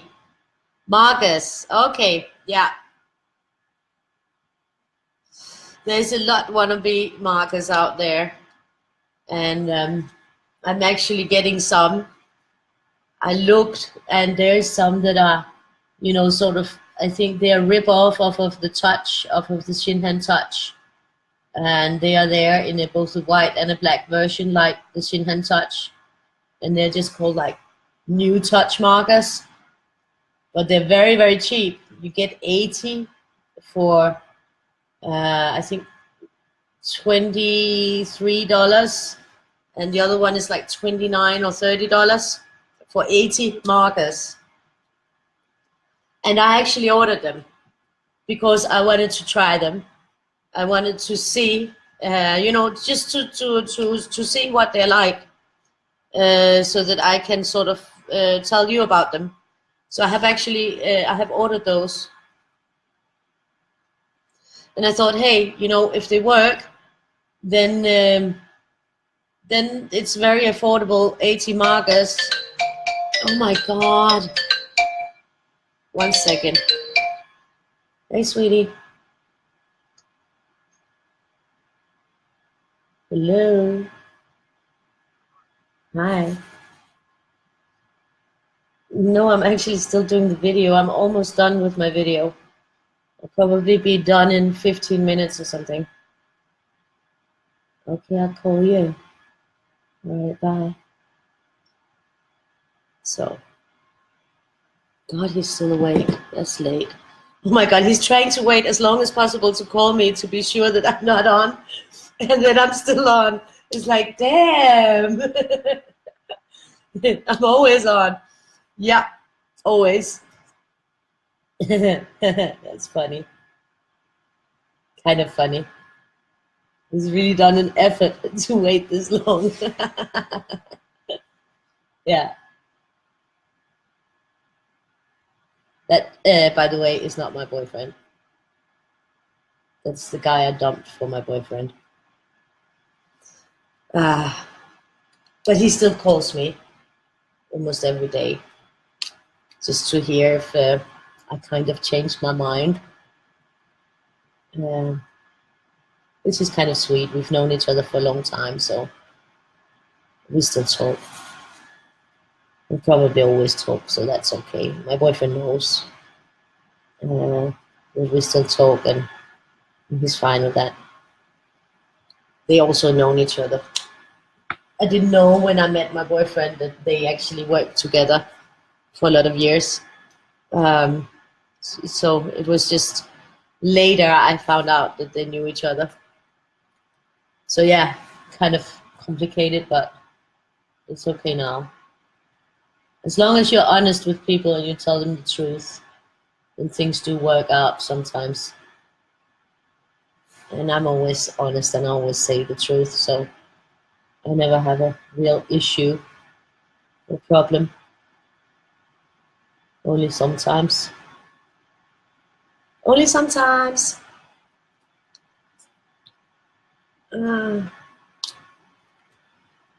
But he's hoping that I will see the light. And maybe I will. You never know if I will see the light or not.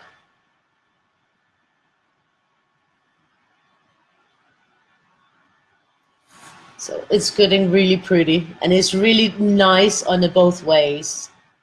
And this is a cool thing. I really want to do that, like where I put them side by side. So that you can see both versions. Because I think it just gives a really great impression.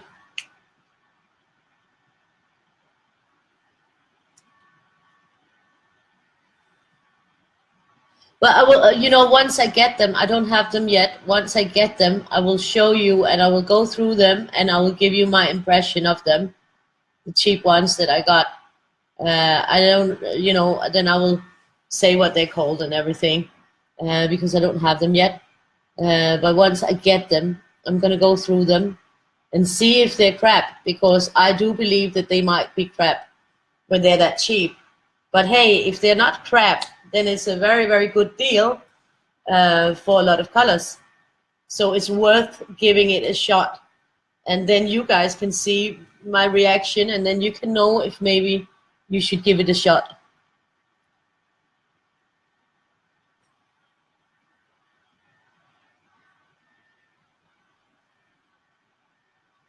So yeah.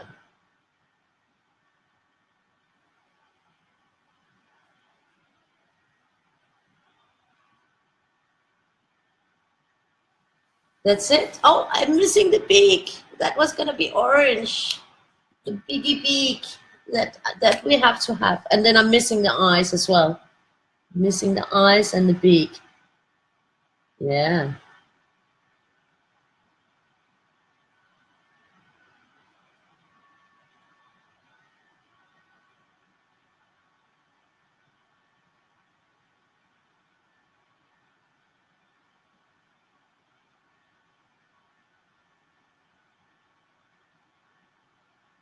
This is lovely. The beak is fine there, the orange beak. On Mr. Fat Canary, I just ate a pussycat. And the eyes are gonna be green because I do like making the eyes green. But I am thinking if it should be this one or that awesome leaf green, because I really like that leaf green too. I think it's gonna be the leaf green. I think that would be lovely.